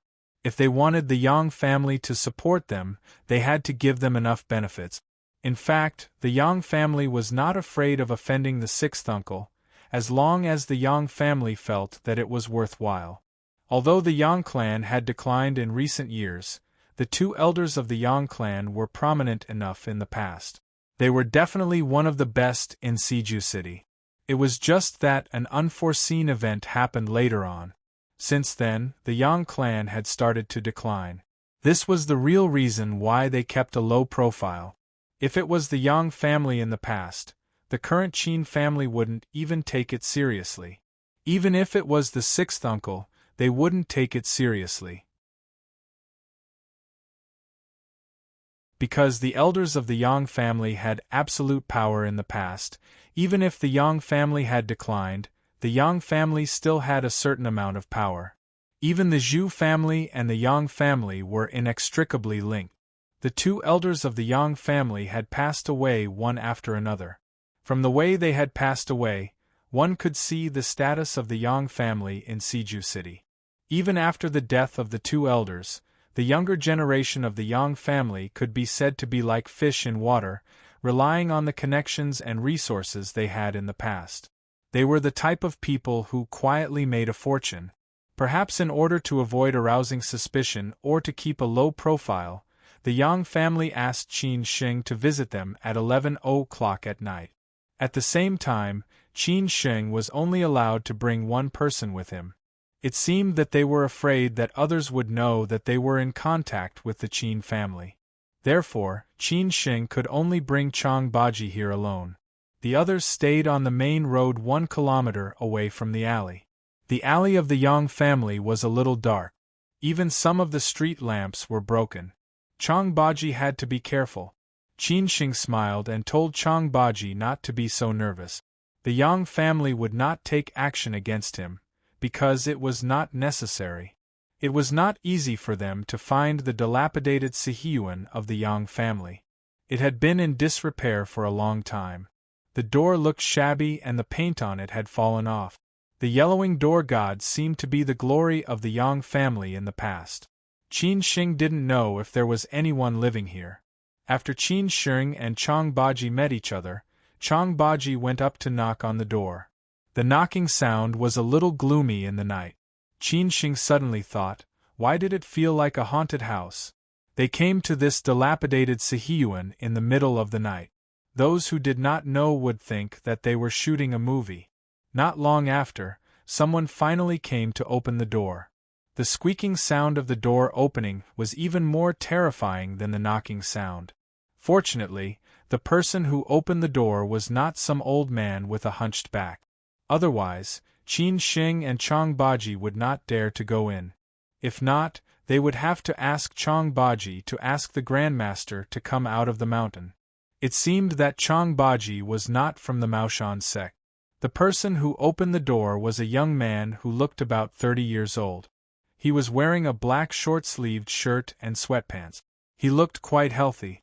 He said directly, "Young Master Qin, please come in. The boss is waiting for you." Qin Shing did not know who the boss was in the Yang family. Although the two elders of the Yang family had passed away, the elders of the Yang family were still alive. They were considered old now. Qin Shing did not know who would meet him today. Qin Shing nodded silently and went straight in with Chong Baji. They went straight to the door of the main hall. Fortunately, there were lights along the way. It did not look so dark. Qin Shing was relieved. At the door of the main hall, a young man was sitting on a chair and drinking. There were a few cold dishes on the table in front of him. There were fried peanuts, cold cucumber and tomatoes. The last dish was a meat dish, cold pig head meat and pig ears. It looked quite sumptuous. It seemed that he was living a good life. As for the wine, it was the most common Red Star Erguotu. It was obviously the style of the old Beijing people. After seeing Qin Shing and Chong Baji coming in, he looked up slowly and smiled. "Brother Qin Shing, come on, come on." Qin Shing thought that it would be one of the elders of the Yang family. He did not expect that it would be a young man. This young man should be a junior of the Yang family. This made Qin Shing somewhat unhappy. He did not expect that the Yang family would only send a junior for such a big event. What did they mean in the end? Did they look down on the Qin family? Or did they do it on purpose? If they did not want to see the people of the Qin family, they could totally refuse. Why did they have to humiliate them like this? Chong Baji was also a little unhappy. He instantly lost his good impression of the Yang family. He stared at the young man opposite him. The young man also felt the change of Qin Shing's mood. It seemed that he was not surprised. He said happily, "Brother, if you are willing, let's drink and talk. If you are not willing, I will not force you." After that, the young man lowered his head and drank, ignoring Qin Shing. Qin Shing thought for a moment. In the end, he walked straight forward. Since he was already here, he could not just leave like this. At least, he had to figure out what the Yang family was up to. Even if he was fooled by the Yang family, Qin Shing had to ask for justice. After Qin Shing walked closer, he saw the man's appearance clearly. He was the kind of man who could charm many girls. This elite style of shirt and trousers was very elegant. His accessories seemed to be carefully selected. The diamond-studded watch seemed to be from Jaeger. The ring and earrings should be from Van Cleef and Arpels. In addition, the pair of Spanish Royal brand TB leather shoes, anyone could tell that he was a rich man. However, such an elite dress so formally, shouldn't he be going to Sanlitun to flirt with girls or in some high-end restaurant or hotel? Why was he drinking erguotu and eating cheap cold dishes in this dilapidated Sihyuan? The man asked casually, "Drink 2 cups?" Qin Shing did not refuse. He directly poured himself a cup of white wine and even picked up the chopsticks to taste the pig head meat. After that, he said, "The taste is not bad." Seeing that Qin Shing was so casual, the man seemed to be very satisfied. He said happily, "That's for sure. This is the place where I used to eat when I was young. It's just that I haven't been back for many years, so I am a little greedy." After Qin Shing sat down, the man looked at Chong Baji and his confidant beside him and said, "You wait outside, I want to talk to Qin Shing for a while." The confidant turned and left directly. Chong Baji looked at Qin Shing and asked for his opinion. After Qin Shing nodded silently, he left. At this time, the man opened his mouth and said, "Let me briefly introduce myself. My name is Yang Yi, a good-for-nothing junior of the Yang family. This is the first time we meet here. Don't think that I am not good at treating my guests well. In fact, I know quite a lot about you. It's just that you don't know me." Qin Shing did not say anything. He just stared at Yang Yi. Yang Yi continued, I know you're surprised, but don't worry. Our families are quite familiar with each other. I'm not talking about the Qin family, but your grandfather's Zhu family. My grandfather and your grandfather used to work together, and your uncle also served in the army under my great-uncle. Do you think our families are familiar with each other? It's just that something happened to our family. You should know what happened. From then on, our family gradually quieted down. On the contrary, your Zhu family rose rapidly. My granduncle often used your uncle to teach my father's generation a lesson. After my granduncle and granduncle passed away, our two families didn't have much contact. When Yang Yi talked about these past events, he sighed at first, but then he found it funny. You should know what happened to our family. Since then, our family gradually quieted down. These were the glory days of the family in the past. Yang Yi had witnessed it when he was young. Which family didn't have its ups and downs? Yang Yi felt that the current Yang family was pretty good. The atmosphere was harmonious, unlike the other families that were in a mess. Some of them would do anything for the sake of so-called power, which ultimately led to the destruction of the family. You are older than me. I will call you Brother Yang. After hearing these words, Qin Sheng was finally willing to chat with Yang Yi. Yang Yi said happily, You can call me Brother Yang or Lao Yang. I don't care about these things. Actually, let me tell you a secret. My uncle used to pursue your mother. I have seen your mother's photo. She was definitely a great beauty at that time. No wonder my uncle was so obsessed with her. But later your father pursued her. Ha ha ha ha. Brother Yang is really interesting, Qin Sheng said casually. Yang Yi was silent for a moment and said, I have no other meaning. I just want to tell you that the relationship between our two families is quite deep. It's just that you don't know about it. Maybe outsiders don't know about it either. Or maybe our Yang family is really too low-key.